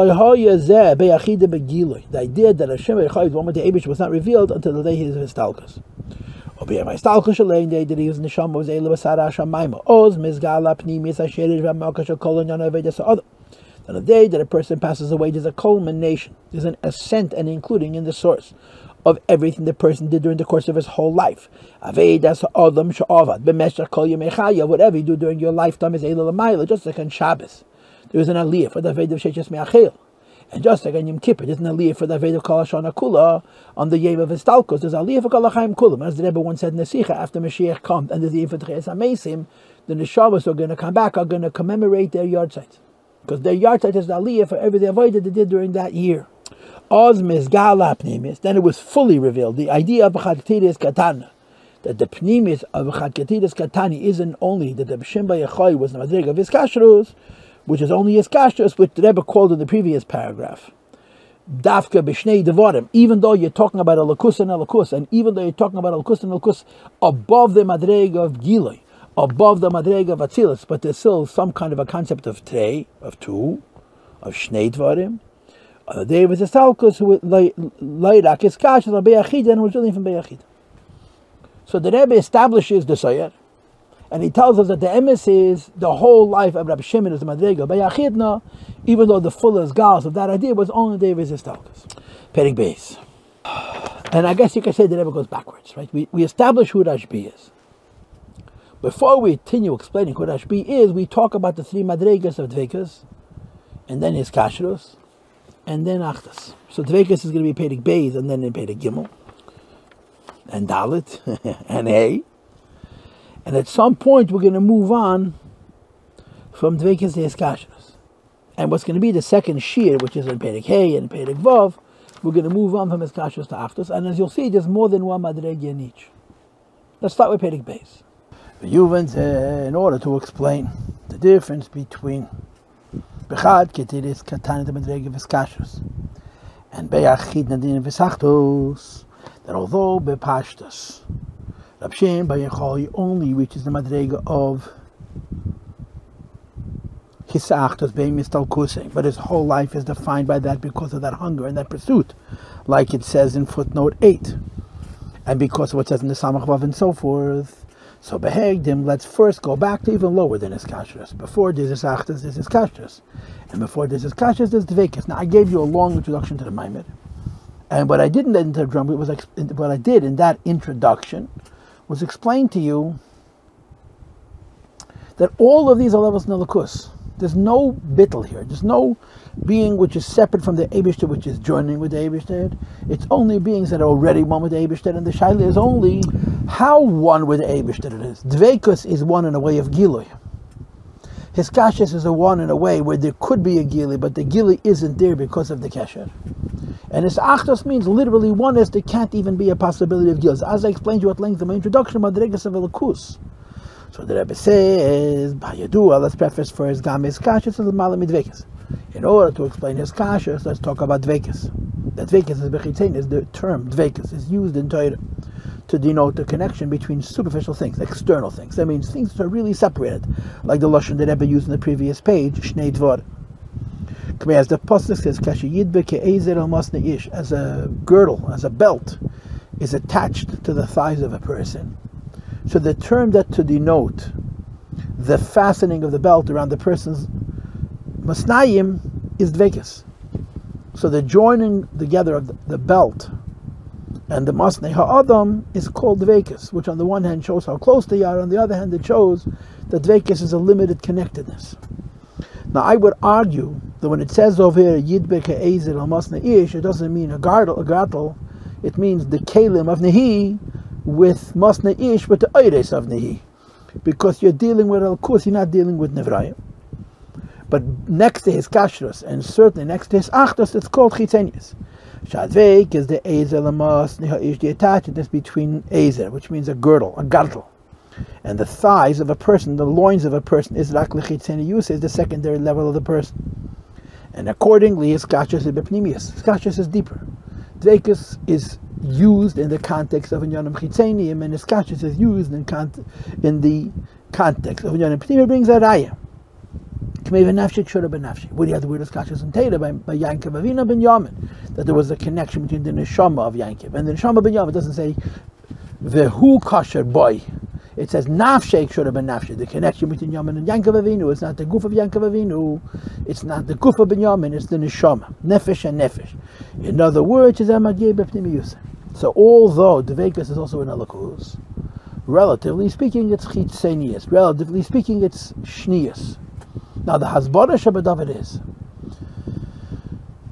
every idea in Chassidus is explained twice, as it is in Elamis and it is in Elakus. The whole sug of Iner Echlacha in Zoloscha Efes Botachel Midei Malach, which are 4 Madregas a bittel, which I already did in my Glossary of Chassidic Terms series. I went over them, and each one I explained in 2 ways, as they are in Elamis and as they are in Elakus. We're talking about Elakus, so Dveikus and Elakus means godliness and God. But godliness and God on a level of chitzenius. Chitzenius means that although godliness has no mitzias other than that it's revealing Hashem, has no mitzias besides for the fact that it's expressing what Elokah is, but because it's an inyan hagilui, the dveikus, the idea of attachedness to its source, and not having its own mitzias is bechitzenius. Bechitzenius means that there's a form of separateness. That the form of separateness is not separate because it's representing the Eibishter. So that external form makes it chitzenius. His kashrus, the way, I don't know how his kashrus becomes higher than Dveikus Bechlal, but this how this Mamer goes. So the way I explained this kashrus to you, and this of course I said b'derech efsher, that his kashrus is like a kafel m'chupel. It's like Dveikus on top of Dveikus, which means that you have such a strong Dveikus that it can't even be agil. So you have an oyer, and the oyer is a mitzias, and the purpose of the mitzias of oyer is gilui. But because there's a higher his batlo, so the eid is behisalmus, like the madrega of Ein Zuloscho, the madrega of Efes Beltechel. The Ikir madrega of Ein Zuloscho, the 2 tziyurim of Chochmah and Kesla, it's explained in Ayin Beis and Siva Mishpati Pod Ayin Dalden in a lot of places. But relatively speaking, Dveikus in Elakus shows how the godliness is revealed, and therefore its connection to its source, although it's a connection that I have no materials other than my source, it's called chitzenius. And his kashrus is above our sales. Now, of course, the part that's so overwhelming about this entire Maimir is we're talking about a person. And we're saying that the Madreg of Reb Shimon bar Yochai's, his level of existence was Dveikus Nelakus, was his kashrus Nelakus, and it was Mamish Zatzilas. And he continues and he says, it's what separates Kabbanis to Keteris. So Kabbanis is going to be Dveikus, and Keteris is going to be his kashrus. Now, you'll see later, on page Kufay and Beis, he's going to connect it to Teda mitzvahs. And he's going to say that there's a Madrega in Teda which is also Dveikus, and there's a Madrega in Teda which is his kashrus. Ukafisha is by the common. Before we continue, I just want to make one statement about Karbanas. When you talk about Karbanas, there's 2 ideas. One idea of a carbon is sacrifice. And sacrifice is Kishmai Kainu, you're burning it up, you're destroying it. The Metzias of what is being sacrificed is broken down, and the ruach, the oshon is eile b'se'ora hashamayma. So it's Keteris lashna karban lashna karova. But the way that my modern explain it is that first you have to destroy the animal. You have to burn up the animal. And after you burn up the animal, you bring the person close. Every human being is a combination of a person and an animal. And every carbon is like it says in Chassidus in 100 places. Odom kiyakriv mikem carbon lavaya. The carbon is being brought from ourselves. And there's basically 2 steps in the carbon. The first step in the carbon is to get the animal out of the way by destroying it. And the second step in the carbon is that after the animal is destroyed, the Adam comes near. When he's talking, and the inyan from destroying the carbon, this is Biter, this is Bya. This is lower than Dveikus. This is Muchama. The idea that it says here that carbon is dveikus, and Keteris is higher than dveikus, is the madrega of hiskashrus, is the second step of carbon. After you destroy the nefesh bahamis, and the only thing that's left over is adam. The adam coming close is karbanis. Mashenkin Keteris is higher than that. So, in other words, the madrega of karbanis, which is representing something quote unquote so low, as dveikus is the higher madrega in a carbon. The Karbanos, the work of Karbanos. Mitzadeh, she is told Vukam Bakadosh Baruch was based on the fact that the Jewish people have a relationship with the Eibishter called Vekes, like it says in the Medrash, as in the Zeir. This is why Karbanos are brought in the outer Mizbeach, because the outer Mizbeach represents Chisenis Alev, the outer heart. And Karbanos is the approach of the outer Yid to the outer Elikus. But it's an outer and a pnimius dikah, meaning it's not the outer Yid that's struggling to have a relationship with the Eibishter. It's the outer Yid that's approaching the Eibishter in a very deep way, in a very peaceable way, but in a way that's connected to Seichel Amidus. The struggle of the Yid is before this Madrega of Karma. It's lower than this. After you sacrifice, the animal, the mensch, the human being, the Adam Shaba Adam emerges and comes close. But in the Madrega of Karbanos, it's an approach of Seichel Amidus and not of higher than that. I turn to page Kufayim Beis Keteris, who Lashon Kesher. Keteris is the word not. And Kesher is the same Sherish as the word Keteris, because we know that in Aramaic a test replaces the shin, that Kesher is Keten. Which is why Keteris is Mizbeach HaPnimi, Keteris in the inner Mizbeach. The Benefesh HaAdam Hu Pnimi is Halev, and the soul of the human being is the inner heart. What's the difference between the outer heart and the inner heart? The answer is simple. The outer heart is connected to the mind, and the inner heart is connected to the soul, like it says in many places in Chassidus, including in the Yeres Tshuva Perek Dalet, Yeres HaKodesh Perek Dalet. And you look in footnote 25, he brings several Makedes and doesn't bring the Yeres HaKodesh Perek Dalet. And he says, the difference between the work with the outer heart, the and the work with the inner heart is the work with the outer heart is a reasonable type of avodah. And since I'm serving the Eibush in a reasonable way, it's a pneumistic connection, but it's a limited connection and relative to higher than seichel. It's considered chitzeni is, and then he makes a statement which is very disturbing. Since the love is based on reason, there could be changes in it. Now, of course, what is bothersome about this? If we're talking about the Madrega of Atzilas, and even Dveikis is talking about Elikus, how could he say Shinuyim? And Elikus is not Shaykh Shinuyim. It's a big kasha on this Mamer. In other words, if Dveikis is also Elikus, then his kasha is just a higher Elikus, so Dveikis is also not Shinuyim. So I wrote on the margin B'derech Hefshed, like it says in Chassidus about Atzilas, that there's no time, because time has to do with Hefsedus, which has to do with Klipa, and Atzilas there's no Klipa. And something called Seidus Banim. It changes over time, not because it deteriorates, but because the Eibush decided that it should change over time. And the same is true when it says over here, Shayach Shinuyim doesn't mean deteriorate. It doesn't have to mean that it deteriorates. It doesn't have to mean that it breaks down slowly. It could be that it's growing. But the mere fact that there's Shinuyim in it is an infant chitzenius, as opposed to Aveda the Pnimis, Alev serving Hashem with the inner heart, which is a connection to the Eibush and the Neshama, which is not based on the mind, L'mayla mitam vadas, above reason. Therefore, in Shayach Bashinuyim, when a Yid serves Hashem on a level of loving Him, and the love was not coming from his mind, but the love is coming from his soul. That love will never change. It's always the same. And that's the difference between Karbanos and Keteris. Karbanos is Dveikus. Karbanos is Chitzenius. Karbanos is Shayach Shinuyim, Seichel Amidas, and Keteris. Its premium Keteris is higher than Shinuyim, because Keteris is the Madrega of Iskashras. Karbanos means to come close, and Keteris Lashon is Kashras. I'm already tied. The Kiruv made approaching Hashem shows that I'm separate and have to approach Him, which also Mitzias. It's only Shukar of Elikus is closer to the Eibishter, but Aval Efshesh Sakachas V'Shalom could be farther away, and He certainly could also be closer. And Iskashras, Keteris Iskashras Hayom, Iskashras means a knot which never is broken, which shows on a connection to the Eibishter which always exists and never changes. This is the kesher which is in the neshama of a person, which is a mitas inyan kesher shakayom, which is a real kesher shakayom, and that's what makes it a kesher shakayom. A deiraisa, there's no shinuyim in it. There's no changes. What makes a kesher shakayom api halacha, a kesher deiraisa, which you're not allowed to make in chayv rachmon on skila, is because it's never changing. So l'choira, bepashtas shina means hefsedus, that it goes away, and bilti shina means no hefsedus. I don't think you could say that that's the pshat over here, that chitzenius alev shayach shinui means that it stops. And Pnimis Alev Shaykh Bashir means it doesn't stop. I think Shaykh Bashir means growth. But the fact is limited allows for growth. Mashenkin is kashrus, which is a bond between the Yidden and the Eibishter based on his neshama, never changes, means it can't even get better because it's an atzmiyas connection. V'hinei, number one, Pei Gimel, I'm beginning to read Pei Gimel. Chiluk zeh ben dveikes ve'eskashus. This distinction between a connection to Elokus as Elokus, called dveikes, that although the mizdabek is also Elokus, but its relationship with the Eibush is called chitzenius and shayach shinuyim, and iskashus, where the miskash with Elokus is also Elokus, but it's a deeper iskashus. So we described in Peidik Beis Aved the Mulmata Lamayla as a Yid serves Hashem. That Karbonis approaching the Eibush with the mind and the heart after you've quieted the Nefesh HaBahamis. And Keteris is approaching the Eibush with the Neshama. Karbonis or Keteris is Shneim HaMavud HaVeda, which is Allah Mulmata Lamayla. They're both davening. And there are different stages in ascent. And there's a stage where the Nefesh HaLakis is fighting with the Nefesh HaBahamis, which is before what's being described in the Mamer. And then after that fight is won, then there's a peaceful approach in the Eibishter, which is Karbonis.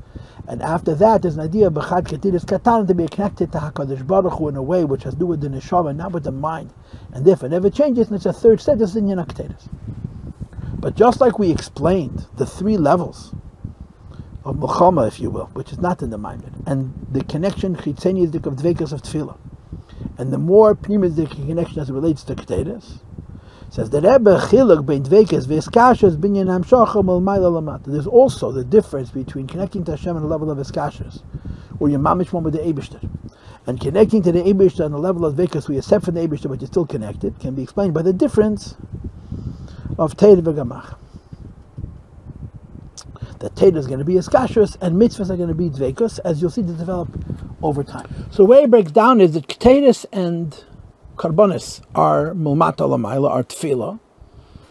And in the Mulmata Lamayla, Karbonis would be Dveikis, and Keteris would be his kashrus. And he continues and he says, V'achi log bein Dveikis v'his kashrus bein amshocha Mulmata Lamata. In terms of the Eibishter giving us from heaven to earth, the godly power to connect him with empowerment from him. Just it represents the lower level dveikus, and the higher level is kashrus. It's Teir and Gamach. Teir is going to be his kashrus, and Gamach, which is mitzvahs, is going to be dveikus. Now you know from Tanya that mitzvahs are evorim, are the limbs, are the kelim. So first of all, the kelim of Atzilus are also dveikus. They're just called the dveikus built in Nikeres. Now as the Mamer unfolds, and the Rebbe argues that there's a madrega of Torah, which is also dveikis, on page Kufay Daled. So you're going to be able to say, once you get to that when it says over here that mitzvahs are dveikis, it means like dveikis of Kalim, dveikis built in Nikeres. And when it says about Oyer, that is dveikis, it means dveikis Nikeres, like Oyer. But in the meantime, Torah is kashrus, which is above Atzilus. And mitzvahs are dveikis. So you have to say the mitzvahs doesn't only mean the kelim, means the keli and the oir which goes into the keli, which means the mitzvah and the Torah of the mitzvah. Kedis, it says in the Zayar Kamer, Chavivin Yisrael Kamer Kutchabrich, how precious are Yidin HaKadosh Baruch Hu. Ubo, and the Eibishter wishes, Liz Dapka Bahu, Liz Kashra Imhein. Hashem wanted dveikis with Yidin and it's kashas with Yidin. Or, said backwards, Hashem gives us a koyach that we should have a dveikis with Him. And there's kashas with him. And in the middle, the Rabbi explains this dafka behu is idea mitzvahs. Dveikis what the Eibush is through mitzvahs. Why your mitzvahs only dveikis? Now remember, what does dveikis mean? Representing Elokus. You're one with the Eibush, except that you're one with the Eibush in a way of what he called chitzenius. You're revealing the Eibush. So he explains the connection because I'm shochash the mitzvahs bechinas makif. The godliness brought down through mitzvahs is makif. I like to translate makif as indirect. And in Tanya Pedek Mem Ches, it's called helam. Like at the Pasach, it says, V'yamin et chapkein, mitzvahs are an embrace. She'er she'nim shechadei mitzvahs, the light which mitzvahs brings forth is machabik, as ha'adam ha'makayim, as the mitzvah hugs and embraces the person doing the mitzvah. That chibuk is mibachutz, chibuk, and embraces from the outside, which is the madreik of dveikas, because dveikas is chibuk chitzeni. Now, I don't know how to explain the connection between mitzvahs and chibuk and dveikas, because dveikas is about eating safe in Atzilus, which is gilui, and makif means helam. So, bepashtus, the way to bring together these three ideas, mitzvahs, makif, chibuk, and dveikis, is to say that mitzvahs are kelim, and kelim is dveikis built in ikeres, just like makif is helam. But in the meantime, that Torah is kashus, and mitzvahs are dveikis, so included in mitzvahs has to be not just the kelim of Atzilas, but also the equivalent of the Eid of Atzilas, or the Torah of the mitzvah. So how was that makif, and how was that chibuk? I'm not sure. But mitzvahs are dveikis, which is the madrega of the lakus of Atzilas. Well, this kashroi, main the is kashus and Torah. Because Amshach, Shaidi Ateri, Bepnimius Torah is a deeper kind of Amshach. And the Rebbe said earlier, on page Kuf Ayin Aleph, that Dveikis is Chitzenius, and this Kashrus is Pnimius. And Torah is also Pnimius, and it brings the Pasach with Terascha B'teich Meir. So Pnimius means that we ingest it. And ingesting it means that it's revealed, that we experience it. V'lochein Eim, which is right written by the Torah, was Kashrah Ha'im, to his Kashrah between us and the Eibishter. The Kashrah, so Chiba Pnimius Kashrah is the interconnection. The Achib, or the HaKadosh Baruch Hu, the connection which he did in the Eibishter with Torah is called this Kashrah, like it says, Klas Kishin Kashrah and Dabadah, which we saw, as will be explained later in this Mamer Ba'arichas. Now, according to our understanding, that this Kashrah means a dveikus, a connection to the Eibishter and a madreg of Eir, which is altogether above Atzilas. So in Tanya Perek of Gimel, he connects mitzvahs to Merkava and Torah to Eir. Goes on Eir Seif. Here he's saying that it's not Eir Seif, which is an Atzilus, it's Eir Seif, which is higher than Atzilus, which is what his kashrus means. In other words, it's a level of connection between the person and godliness, which is above Gili, where you're one with the Lakus to some extent. And that's the idea of Torah. So I guess you have a question on both, right? By mitzvahs, he calls it makif, and he calls it dveikus. L'chayra mitzvahs, for mitzvahs to be dveikus, l'chayra has to include also oir. And Torah he calls his kashrus, and l'chayra Torah is oir, and we're explaining it that it's above the madreg. Now, when the Rebbe is going to explain later that there's a madreg of Torah which is dveikus, these uncertainties are going to resolve themselves because the Rebbe is going to break it up into details. But in the meantime, if we're looking for trouble, we have it. And then he begins Perek Dal V'hinei. He begins to change his mind, right? So far he said that mitzvahs are dveikus, which is the kesher of Atzilus, and it's called Chitenius, because the Eid is separate from the Eibishter. And the Torah is Pnimius, which is his kashrus, which is the Lakus, which is above Atzilus, in spite of all other questions. But now, in Perek Dalet, and in much of Perek Dalet, no, Perek Dalet is a long Perek, he's going to develop dveikis in the kind of way that dveikis is also going to include Torah. And again, once you say that dveikis includes Torah, you'll say that mitzvahs are like the kelim of Atzilus, dveikis built in Nikin, which explains the word makif very well. And Torah is oir, the gili of Alakus and Atzilus, which is dveikis nikeres. That's how I would explain it. So he continues, but dveikis Yisrael b'Hakadosh Baruch Hu the madreg of Atzilus. Well, Yid not connected to the Eibishter madreg of dveikis, which means that there's two things in the Eibishter. But their bond is like the bond of oir and moir, that we're representing him and nothing more. That he gives it about the makriv karbanos to connect to the Eibishter, not in the sense of sacrifice, but in the sense of coming close. The Adam, the human being, comes close to Lakus, the Adam Elyon. In the way of Veikis, says the Rebbe specifically is Shnei and Yonim, as you see momentarily. These Shnei and Yonim are Eir and Keli. The Medrash, so the Medrash says, HaKadosh Baruch Hu Tziveh Yisrael lahakriv karbanos. Hashem commanded the Jewish people to bring karbanos. Is Menteshem Dvukamli. Because Yidden are in a state of Dveik of the Eibush, like it says in the Pasach, Kakash, Yid Beik, Ha'ezer, El Masna Ish, which is the Pasach that have been brought earlier on page Kufay and Aleph to argue that Dveikus is the Dveikus Chiteni.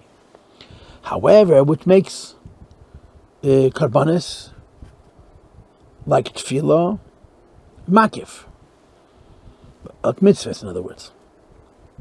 The problem is that Zer says something different. Zakonin and Yisrael. The Jewish people merit. The Kuchabricho Korolain Adam, the Eibishter calls us Adam Yaakov Mikem. And my time a Korolaim Adam, because Yidner Va'atam Adveikim Adeshem Elokechem. Yidner Adveikis with the Eibishter. Omavu Arbehemshech Samach Vav. The Samach Vav addresses the fact that the Medrash says that our dveikis is el mosneish through karbonis, and the zer said dveikis because of madrega of Adam. So the Rebbe Rashab and the Samach Vav, you look in footnote 42, you see this mitzvah to the end of the Mamer Adam Ki Yakriv, that the Medrash and the zer are speaking about two madregas of dveikus. Medrash medab and dveikus the kelim.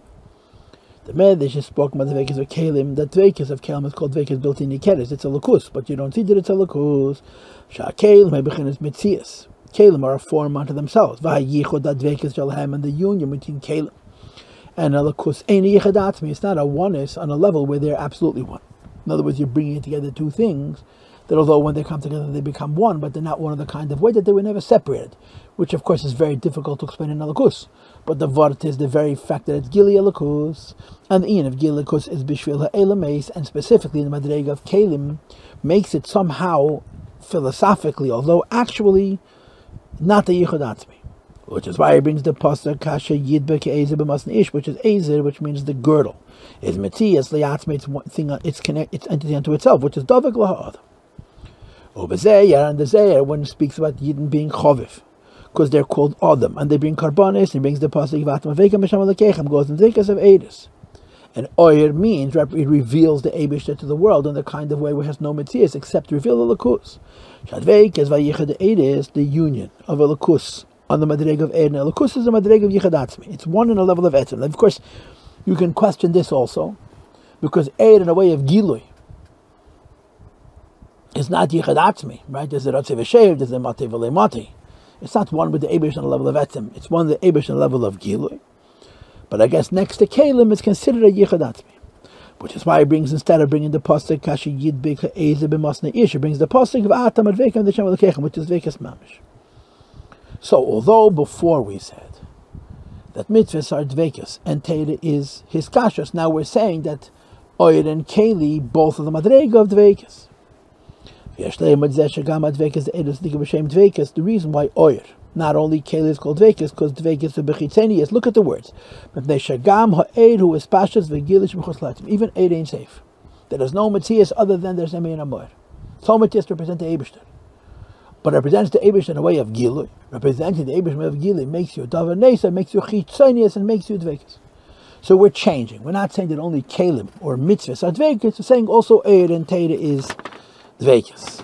So we turn to page Kufay and Dal, then we read, Lapia Yadua. The Teira Mitzvahs Eiris V'Kalim. The Teira Mitzvahs are respectively Eiris and Kalim. Now remember, the contrast Teira Mitzvahs is Tefillah and Keteris, which are Mulmata Lamaila. Dvekas and Niskachas. This is Dvekas and Niskachas, Mulmaila Lamata. So the Rebbe now changes his mind and he says that Gam Ha'achir by the Ezek HaTeira, when a Yid learns Teira, that before Teira was called Iskashus and Mitzvahs was Dvekas, we're now changing our mind. We're saying that even Teira is Dvekas, that Kamesha Teira B'B'chinas Espashas, the level of Teira which is manifest and revealed. And in footnote 45 he says, Befrad Zeshu Gilui, the fact that it's a Gilui of Alakus is Kamei Davanetzav Ala. It's included in Dvekas. And his kashros identified the level of his kashas.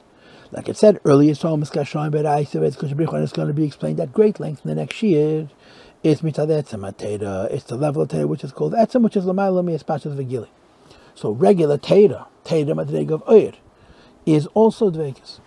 So we're changing. First mitzvahs were dvekas and teda was his kashas. Now teda is also dvekas, except the madrega which is called etzem ateda.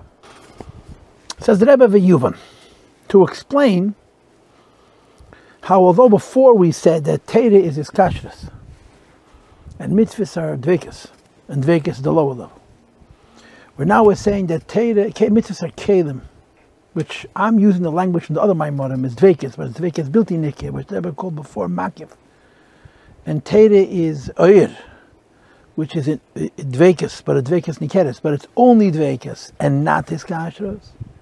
And his kashas goes on etzem ateda. So in order to explain this, says the Rabbi, Paya Yadua Shabihis kashas the Yisrael Iraisa V'Kushabricha Shnei Efana. Now I want to say something before we read, and it's based on the Shuli Agilian here at the bottom of the next page, Kufayin Hey, which goes on footnote 49, which is connected to our Perek, the end of Perek Daled. There's a sugya in Chassidus called Mamutza. And there is a discussion about something called the Mamutza HaMafsik and Mamutza HaMachaber. There's also the concept of Meturgamon, which is brought in Samach Vov and then in Ayin Beis, as a mashal for the idea of Mamutza. Mamutza means an intermediate, something that facilitates the bridging together from one and another. Now the reason you need the bridge is because the two cannot get together directly, so you need a Mamutza. So the difference between the word Mamutza HaMachaber and Mamutza HaMafsik would be, Mamutza HaMafsik means to say there's A and there's B, they cannot get together. C is going to bring A and B together.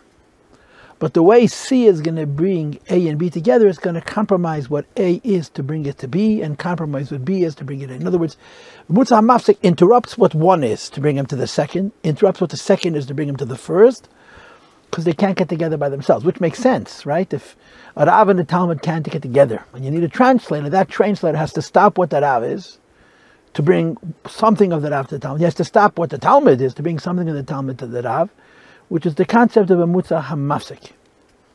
Mamutza HaMachaber is a funny concept, because the Mamutza HaMachaber means that there's an entity which is bringing together, let's say the example of a Rav and Talmud, in the kind of way where all of the Rav is reaching the Talmud, and all of the Talmud is connecting to the Rav. So then you scratch your head and say, so why, if there is an entity which can bring the two together without compromise, why do you have to have a Mamutza? As I'll explain to you what Mamutza means, you'll understand. So the way I see it from the Mamer is that there's three madregas in the Mamutza. There's a normal Mamutza, there's the Mamutza where we use the mashal of the Meturgaman, and then there's the Mamutza HaMachaber, which is a third madrega. I'm seeing Mamutza in 3 steps. And I'm speaking about it here because what the Rebbe is explaining here about the difference between the Hiskashas of Etzem HaTeira, which we're calling Hiskashas, and in the footnote, the Shuli Agilian, he says in the middle of the Rebbe that that's a concept of Mamutza HaMachaber, as opposed to Teira where it comes into Ishtalshalos, which is Dvekas, which is the madrega of Mamutza HaMachaber. So I'm using this as an excuse to delve into the discussion of Mamutza. In other words, when you learn the pnim of the Mamer, there's no oisius. It's just, he states a fact. This is Mamutza, his kashas is like this, and Tvekis is like this. There's no hezber. But in this Shuli Agilian, you have hezber. So before we read the discussion inside, to explain that Tvekis and his kashas is no longer mitzvahs and Teira, but Tvekis and his kashas at this point is Teira and Teira. But that there's 2 types of Teira. There's a Teira which comes into Ishtalshalos, which is, quote, only, end of quote, Tvekis, and there's a Etzem HaTeira, which is, quote, his kashrus, and the difference would be Mamutza HaMachaber and Mamutza HaMafsik. So how would you explain the difference between Mamutza HaMachaber and Mamutza HaMafsik? The answer is, the normal Mamutza is, you have 2 beings, let's say a teacher and a student, who are separated from each other in a finite way. The distance between the teacher and the student is not infinite. The teacher is obviously more knowledgeable, the student is less knowledgeable, but they live more or less in the same world. And for whatever reason, the teacher cannot speak to the student directly. It could be something as simple as language. And the teacher doesn't speak the language of the student. Or because the teacher has a tendency to speak in abstractions, and you need somebody to translate those abstractions to more manifest or applied forms, which is easier for the student to grasp. Or alternatively, the teacher may speak in very applied forms, very hislopshistic forms, and the student has a more refined mind, so he needs a translator that's going to repeat what the teacher is saying to him in a way which strips away the manifest form, so you should see the, so to speak, the spirit of the idea. So the typical Mamutza is really facilitating the bringing together of 2 things that are in the same world. You need an intermediary or an intermediate because there's a technical thing that prevents the 2 from meeting directly. That's the first madrega of Mamutza. And obviously that's a Mamutza HaMafsik, because the teacher can't reach the student can't reach the teacher, even though they're in the same world.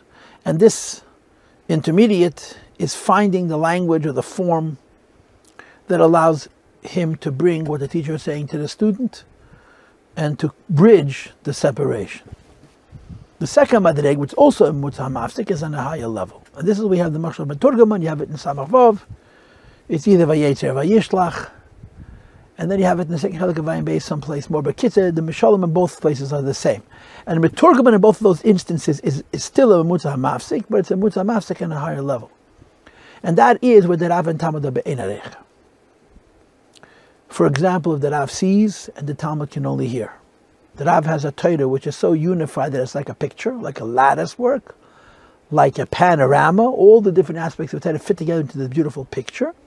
And each aspect of Torah is in bringing forward of one detail from that unity. And the student has no capacity to see the unity in Torah. He learns one idea at a time.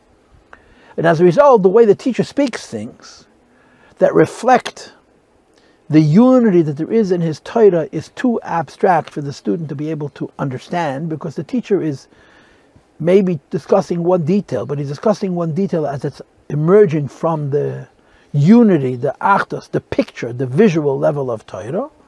And the student therefore doesn't understand what the teacher is saying because he doesn't have the context that the teacher has. So there's a translator. This translator doesn't see pictures. He's not on the level of Rav. He's far lower than the level of Rav. But he's able to hear what the Rav says and leave the Rav's words alone. In other words, he has that unusual chush where when he hears something that's spoken to him that's above his level, he doesn't immediately ruin it by the classic IOW, in other words.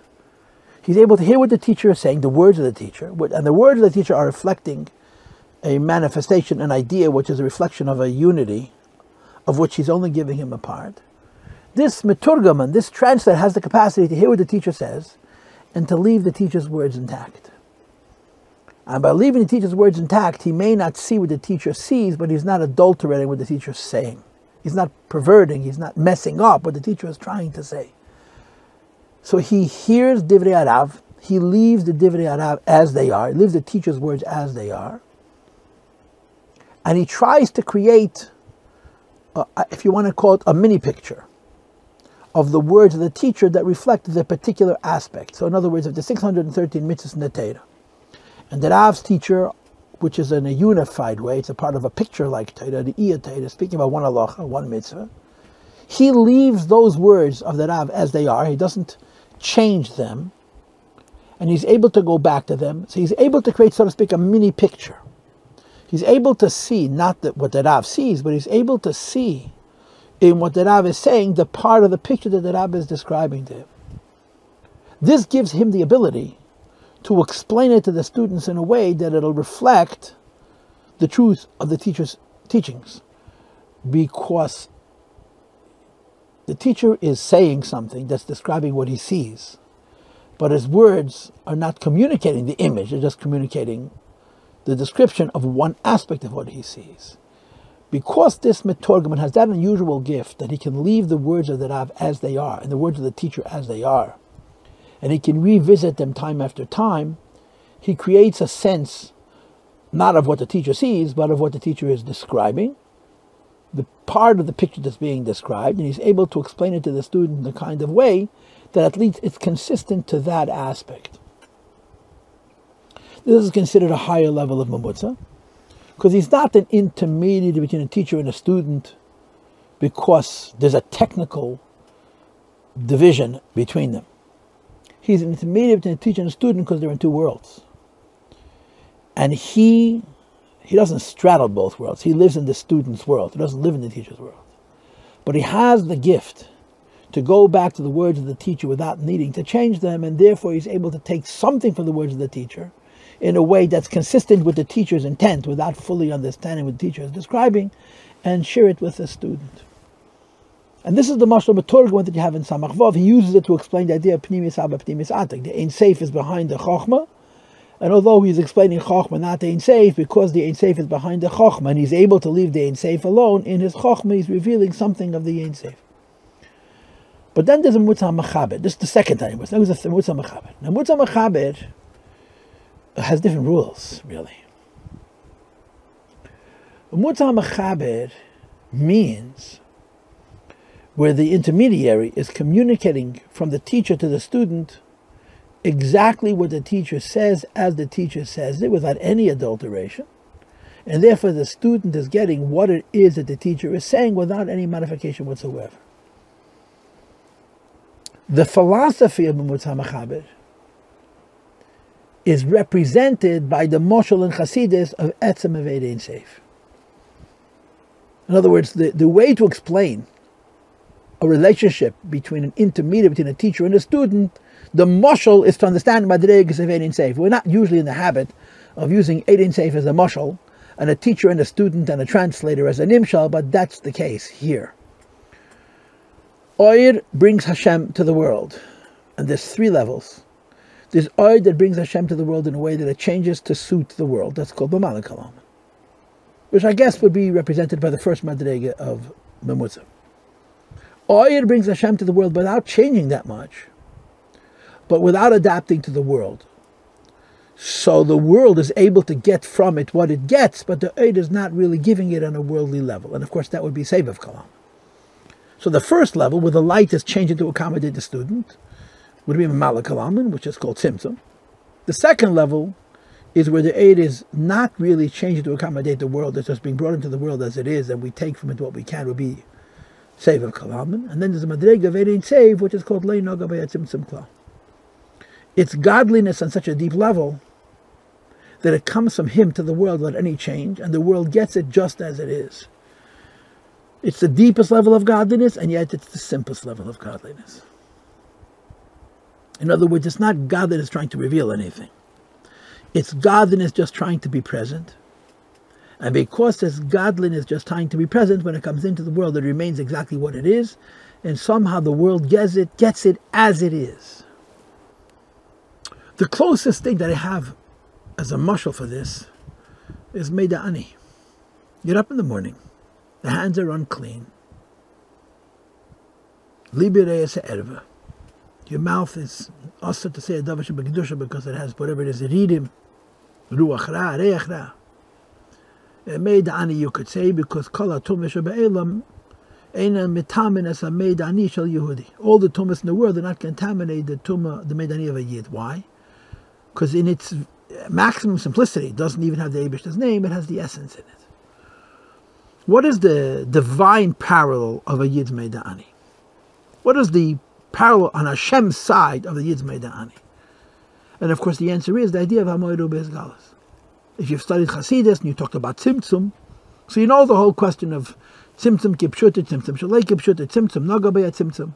And then of course there's a Madrega of Eid Ein Seif, which is Lei Noga B'Yad Tzimtzum Klal. When you talk about the Eibishter himself, you say not that Lei Noga B'Yad Tzimtzum, he's above the idea of Tzimtzum. Hashem himself has nothing to do with Tzimtzum. He doesn't disturb the world doesn't disturb him, and he's present in the world in a revealed way just as he is. And we sense him. Like it says in Teira, that's why Shem Shemaim Shaga B'Fikei Lafil B'Fnei Noshim Ami Oros, because we have a sense of HaKadosh Baruch Hu. In other words, there's a relation with Hashem which is so simple that everybody has it. And it's not simplistic. It's the deepest relationship, and it's the simplest relationship. It's the closest thing to a mashal from a Mamutza Mechaber that I have. It's godliness reaching worldliness. Like the Hanukkah candles, you know? What the Fidikim says you have to be quiet to hear what the candles are saying. What are the candles saying? The candles aren't saying anything. So what do you hear? You hear what is hearable when there's no noise. When there's no noise, you have just the simple truth, which is the Eibishter himself. Mamutza HaMechaber means the meeting between godliness and worldliness on a level of etzem. That's Lei Noga B'Yad Tzimtzum Klal. So the godliness comes into the worldliness just as it is. No adaptation, no change. It's pure, it's perfect. Now, it doesn't make any noise, doesn't announce itself. If you're listening, you're not going to hear it. But if you're quiet, it'll reach you. And that's the tie to Mamutza HaMechaber.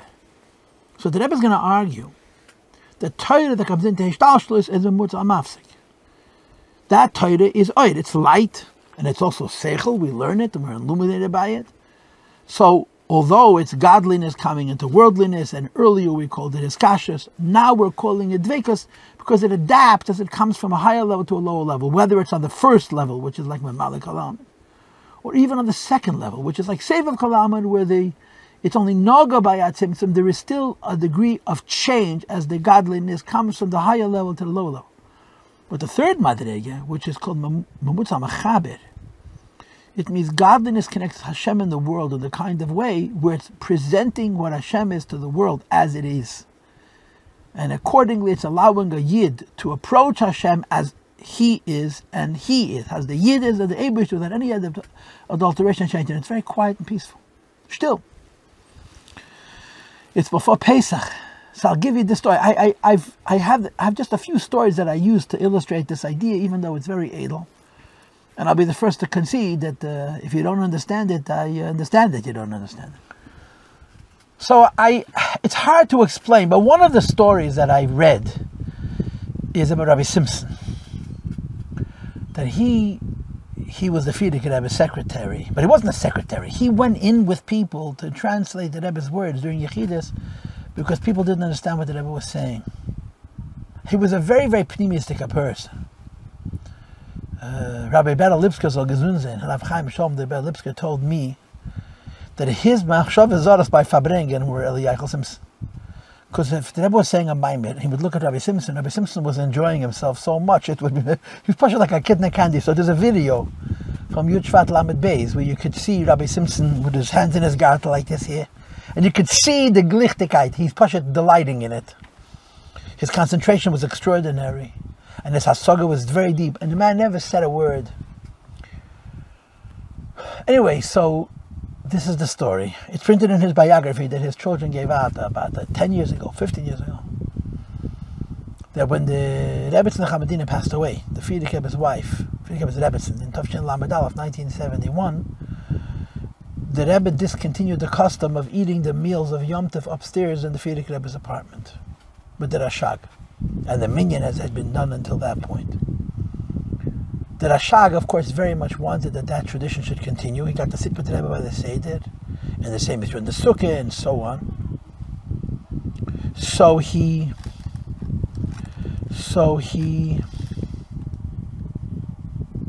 asked the Rebbe, and the Rebbe told him, Pesach avel lemir zayin alein. That was going to be alone with the Rebbe's in Pesach. So he pressed. He asked again and again. He had different occasions, and he also sent different shluchim to ask the Rebbe to possibly continue making the Seder. One of the shluchim he sent was Rabbi Simpson himself, Rabbi Eliyahu Simpson. Rabbi Simpson had a problem. To tell the Rashag no, he couldn't. To ask the Rebbe, he couldn't again. So he walked into the Rebbe, stood, and walked out. Didn't say a word. After Purim, Misama was by the meeting of the Anhola, the Rashag said to the Rebbe, "Was it sein Pesach?" What's going to be? So the Rebbe said to him, "I already told you, Pesach we're going to be by ourselves." So the Rashag said to the Rebbe, "Ich hab dich geschickt, Rabbi Simpson." I sent Rabbi Simpson to ask. So the Rebbe said these words: "Yeah, is rein und ist geschwiegen, aber tiefen Schweig. Is rein und ist geschwiegen, aber tiefen Schweig," which means he came and didn't say anything. But it was a deep silence. In other words, the silence spoke. Sometimes in silence, you give out more than words could carry. You give out what you are. That's really the concept of what the Chanukah Licht are relating. And that's the mashal to help understand what it means. That the Eibishter himself, and then the Etzem of Eidin Seif. Now the difference is, Hamoy Rubes Gals is called Bilti Metzias Nimtze. Etzem of Eidin Seif is Metzias Nimtze, and Metzias and Bilti Metzias Nimtze are not at all the same. When it comes to the Eibishter himself, you say there's no Shaykhas Tzimtzum at all, right? It's Hamoy Rubes Gals. When it comes to Etzem Eidin Seif, you say Loi Noga Bayat Tzimtzum. There's a Tzimtzum, but the Tzimtzum doesn't touch the Eid. And I'm not fully in comprehension of what's the difference between saying Hamoy Rubes Gals and that Etzem of Eidin Seif. Loi Noga Bayat Tzimtzum, but it's not the same. Etzem Eidin Seif is Eid and Moed is Moed. And Etzem of Eidin Seif is the Madrege where you say Mamutza Mechaber. Because this is godliness that just doesn't interface with the world. It comes into the world. It's present in the world. And if you're very quiet, so to speak, you have a shaykhis to it. But it doesn't make any adaptation. It doesn't change. It doesn't change on a level of Tzimtzum, which would be Mamutza Mechaber on the first level. It doesn't change on a level of Noga Bayat Tzimtzum, which would be Mamutza Mechaber on the second level. It comes in just as it is. Either you don't get it at all, you get it exactly as it is. That's a mashal from a Mutza Mechaber. There's an intermediate. You need godliness to bring the Eibush and the world together. But it's such a deep level of godliness that when it brings the Eibush and the world together, it doesn't have to change for the world. It doesn't have to change for Hashem, so to speak. It comes into the world just as it is. And my last story that I always tell in the conjunction with this is the Maisa with the shoemaker in Tel Aviv that I read once in the Chabad magazine. That there was a Yid in Tel Aviv that everybody knew was the Tzaddik Nister. Here's the Alam Gavust as the Tzaddik Nister, which I find very ironic. And this Yid was a Goib Narid, a Posh Narid, he had a wife and a daughter. And during the Independence War, 48, there were snipers. They were shooting across the streets. In other words, if a Jew went out into the street, an Arab shot him. If an Arab went out in the street, a Jew shot him. And there was no food. So he told his wife he's going to go to the bakery. So his wife tells him, if you're going to go to the bakery, you're not going to come home. So he tells his wife, I won't see them and they won't see me. He went to the bakery, got the bread, came home, no bullet holes. He didn't see them and they didn't see him. Now, Abapashtas, it's a ness. The Yid was a tzaddik, and he was able to be, as the expression is, a re'evein in Yiddish, be invisible. But there's a way to explain this psychologically, spiritually. When you walk into a street where bullets are flying, the sniper behind the viewfinder doesn't see you, he sees your fear. He sees the pheromones, the chemicals of fear that you send out. What if you're not afraid, like the mice with the Mesha Meisels, where the heart wasn't beating? You're simply unseen. Not that you're not there, you're just not noticed. Because when there's a zone of war, and the stakes are simple, death or life, everybody is on a very, very, very sharp level of their sensitivity. So you sense motion, you sense change, you sense dynamism. And if somebody walks through that space and is completely unaware what's going on, and acts as if there's no tension and there's no stress and there's no hyper circumstance, he goes unseen because he's not a part of the scene. And that's why way of explaining when he said to his wife, I won't see them, and I'm not going to be afraid of them. So they won't see me. It's a marshal for the means that Elokus comes into the world. It doesn't change at all. It's not Tzimtzum, it's not Nogabet, it's the way it is. And on the one hand, you don't see it. On the other hand, if you do see it, you see it precisely as it is. And in Madreges, Mamutza HaMafsik has two levels, like I said. The Madrega Mamutza HaMafsik, which is connected to the Edom Malakalam, which was Shinoi and Tzimtzum. Mamutza HaMafsik on the Madrega of Sevav Kalaman, which is Helam, not Shinoi. Helam and Noga by a Tzimtzum, and Etma Veri and Sev, which is Lei Noga by a Tzimtzum Klal, which is the Madrega, which is parallel to Mamutza HaMachab. So the Rebbe here argues that although Teda, relative to mitzvahs, is his kashrus relative to dveikus, but Teda also has Giluyim. Teda also has revelation, Oyer. And inasmuch as Teda has Oyer, even though before we call it his kashrus, we're now calling it dveikus. Because if the Teda is in any state of Giluy, it's changed from how it is by the Eibishter, and it is therefore chitzonius, and its relationship with the Eibishter is one of dveikus. With the one exception is the Madrega of Teda that comes into the world without any adaptation, with any change from how it is, so to speak, in the Eibishter's essence. And that becomes the Madrega of his kashrus. Now let's learn. To explain why we're now saying that Teda is dveikus, not just mitzvahs, and only the Teda, the way it's not in Hishtalshalus is his kashrus. We talk about the knots that tie Yidden, Teda, and the Eibishter. Notice the word iskashrus. But now we're going to say there's two Eifanim in iskashrus, and the lower Eifan in iskashrus should not truly be called iskashrus, it should truly be called dveikus. That Teda the Teda comes into the chain reaction of levels. Since within the framework of Ishtalshalus, even though you're talking about Inyan and Pnim, you're talking about Elokus, the Shamas are Elokus, Teda is Elokus, and of course Elokus is certainly Elokus.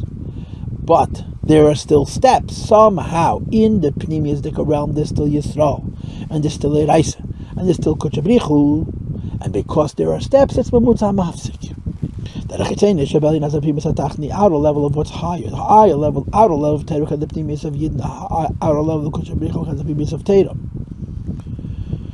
If in his kashrus Yisrael, but I said the bond of Yid and the Torah, which is Shasosim, a pnimis, the Yisrael is kasher, but Galya Chitain is that I said the deepest level of an neshama is connected to the peripheral level of Torah. And his kashrus that I said Kodesh Brichu is Shasosim, a pnimis, the Yisrael is kasher, but Galya the Kodesh Brichu, the deepest level of Torah is connected to the lowest level of Kodesh Brichu. So there's a series of steps in the chain. And although this is not a chain of klipa, where one level is cut off from the other level, it's a chain of kedusha where the higher level is revealed in the lower level, it's still a chain. And in as much as a chain, there's a difference between one level and another level, making the lower level outside and connecting to the etzem from an outer madrega, which makes it dvekas, as the Rabbi explained on the previous page. Says Rabbi Eifens, and in this framework, even though we're talking about the meeting of Yidden and Teira and Eibush, which are all Elokus, but it's the way there are madregas in Yidden, Teira, and Elokus. Heskasha shall gal Yid Yisrael Sosim, the Kodesh Brichu, the meeting of the revealed level of a Yid with the hidden level of Teira, of Kodesh Brichu, which is the real level of a Yid, the hidden level of a Yid, the revealed level of Teira, the hidden level of Teira, the revealed level of Kodesh Brichu, the hidden level of Kodesh Brichu. Is Kamem Mutzan, the whole series of steps. Sosim de Yisrael, Galya de Raisa, Sosim de Raisa, and Galya de Kodesh Brichu. He lists the intermediate steps between Galya de Yisrael and Sosim de Kodesh Brichu. And all of those steps reveal, because you're dealing with Elokus, but they reveal in the kind of way that you can call them a revelation. In other words, an adaptation, whether a direct adaptation, which we call Mamalik Alamin, the first type of Memutza, or an indirect level of revelation, which we call Seviv Kalamin. But in either case, it's a Shinui. Because it's a Shinui, and it's Chutz La'etzem, it's considered still Dvekas. The level of Torah, which is called Etzem, that exists above Ishtalshlus, and it comes into Ishtalshlus without any changes. The Oyer does not change. But what that Oyer is comes from the highest level to the lowest level that any Shinuyim. You have to just be quiet enough to be able to hear it. So Aiskash is Yisrael, B'Kodesh Brichu Heat. The connection between the Eibishter, the lowest thing and the highest thing, is although there is Galya de Teira Yisrael and Sasim de Teira and Galya de Teira and Sasim de Teira and Galya de Kodesh Brichu, Sasim de Kodesh Brichu. In the Madrega, Mutzah Mechaber, Aiskash is Yisrael, B'Kodesh Brichu, the connection between Yidna and the Eibishter is Shagam Magaya, the Yisrael, the revealed level of Yisrael, Miskasha by Sasim de Kodesh Brichu, is connected to the deepest of Kodesh Brichu, believe me, say that Gam Kishalei mit Galya de Teira, as one learns to reveal Teira on a level of Anavasagish. In other words, you're understanding Teira on your intellectual level. Now, in terms of what you're understanding, is very limited. In terms of how your understanding is connected to the Eibishter, even more limited. But in terms that in that understanding there is a lakus on the level of Etzem, it's just as present in a simple idea of Nigla as it is in the deepest idea of Pnimius, because there's no tzimtzum as far as the Madrega of Etzem Aved is concerned. Says the Rebbe, Gam Kishalei mit Galya de Teira, you learn Teira on a revealed level. Ba'avana v'asalga shalei, one's level of understanding, who makusher, Gam ba'gaya de nishma, the lowest level of his neshama is tied. Even the way he on the Avana v'asalga, as he understands it, to Sasim de Raisa and Sasim de Kodesh Brichu. So although there's a series of steps between one level of Yisrael and another level of Yisrael, and one level of Teira, another level of Teira, and one level of Kodesh Brichu, and a second level of Kodesh Brichu, Memutza HaMechaber doesn't know any of that. And that's called Etzem HaTeira. And that's his kashrus. So think about this. Dveikis is any kind of meeting between two things where there's a change being affected to affect the Dveikis. Because as I explained to you, there's two levels in Mamutza. There's a lower level of Mamutza which mamish changes, because it's all in the realms of Medida V'Agbala. There's a higher level of Mamutza which doesn't change, but it leaves the source the way it is, and it communicates some of it to the best of its abilities. So the change is partial, or the source is hidden, but that's also Mamutza Mafsik. It's also a change. And as long as there's any kind of change, direct or indirect, it's only Dveikus. Because that's what Dveikus means, even though we're talking about godliness. And all godliness does is represent the Eibishter, but it's representing the Eibishter as the Metzias of Gilui. And that's Maverin Seif is godliness, higher than Gilui, higher than Helam, right? It's L'mayla Megedder Helam Megil, so Madreg of Helam B'yetzem. And on that level, it brings together heaven and earth without any adaptation, without any change. So Kumtai said Yisrael, that the Dveikus is any kind of bringing together two things of godliness, not just in Gilui, but even in Helam, where there's any kind of change. So if before Dveikus meant Memalik Kalaman, now Dveikus also includes Seviv Kalaman. And his kashas is dafke an etzem. So if his kashas is an etzem, what could possibly be his achdas? If his kashas, the middle madrega of the three, which is the madrega of Shimon in the course of his life, before the last day of his life, when he reached the madrega of Beyachidno, achdas, is the madrega of Mutzah Mechaber, the atmas of Elokus come down into this world, b'li shum shinei. And it's revealed, it's present. V'yashleima concludes the Rebbe, the Eskash, as the Yisrael V'erais, the Shemet HaDargas, Terek Mishirim Shechabish Tash, the level of Teira, which connects a Yit to the Eibishter, the way it comes into Hishtalshalos, even though we're dealing with Elokus. And maybe even we're dealing with Elokus, the madrega of Seiv of Kalalmin, still, Nechlalas, Binyan Advekas is still part of the scheme of godliness coming into worldliness in a way. That on the one hand, all it's doing is representing godliness, but on the other hand, there's a concept of change, Gilu, which is Chitzenius. The connection with the Yid and the Eibush on this level is Bechitzenius Gai Dereis, the outer level of Teda, which connects to the level of a Yid. Moreover, even the deepest dimension of this, the way godliness, which is, so to speak, above Yisrael, comes from Teda into Yisrael, or above Teda comes into Teda, in order to bond Teda and Yid, which is like the Elokus, like a Pnimis Abba, Pnimis Atik, the Pnimis Abba, which is Nimshach, and the Pnimis Atik, which is a Mutzah Mechaber, as it's explained in Samach Vov, is still a Mutzah Mafsik. It's still only Dvekas. Velosh and Tlas Kishin, and the notion that there's a level of connection with Yid and Eibishter and Teira, which is called Kesher, is B'Eskashos, Etzem HaTeira Shel Malam Mishtashos, it's Etzem HaTeira, which is a madrega of Etzem HaVeiri and Seif. Lo Yinaga by a Tzimtzum Klam Mutzah Mechaber, where the Eskashos is Sosam De'erais, it's Sosam L'Kutra B'richu, with the Sosam of the Shamas Yisrael, as it comes down even to the Gali of the Shamas Yisrael. So he's changing. That if I have to use my Oisius, Dveikus is not only Atzilus, and Eskashos is higher than Atzilus. Dveikus is every kind of Oyer, Mamali and Seviv, and Eskashos is Atmos Oyer.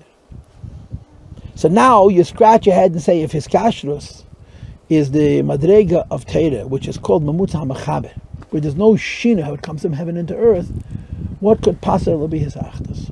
But the Shir stops now. The Shir must be an hour and 40 minutes, or longer so far. And what's left, which is 3 pages, approximately 3 pages and a couple of lines, is going to be the next class. And then we're going to transition from the Dveikus to his Kashas, from his Kashas to his Achdas. And the final point, of course, is going to be that Rabbi Shimon gives this koyach to all of us, as you'll see in Mitzvah Hashem, Mukafishi is by Lakam and Mitzvah Hashem.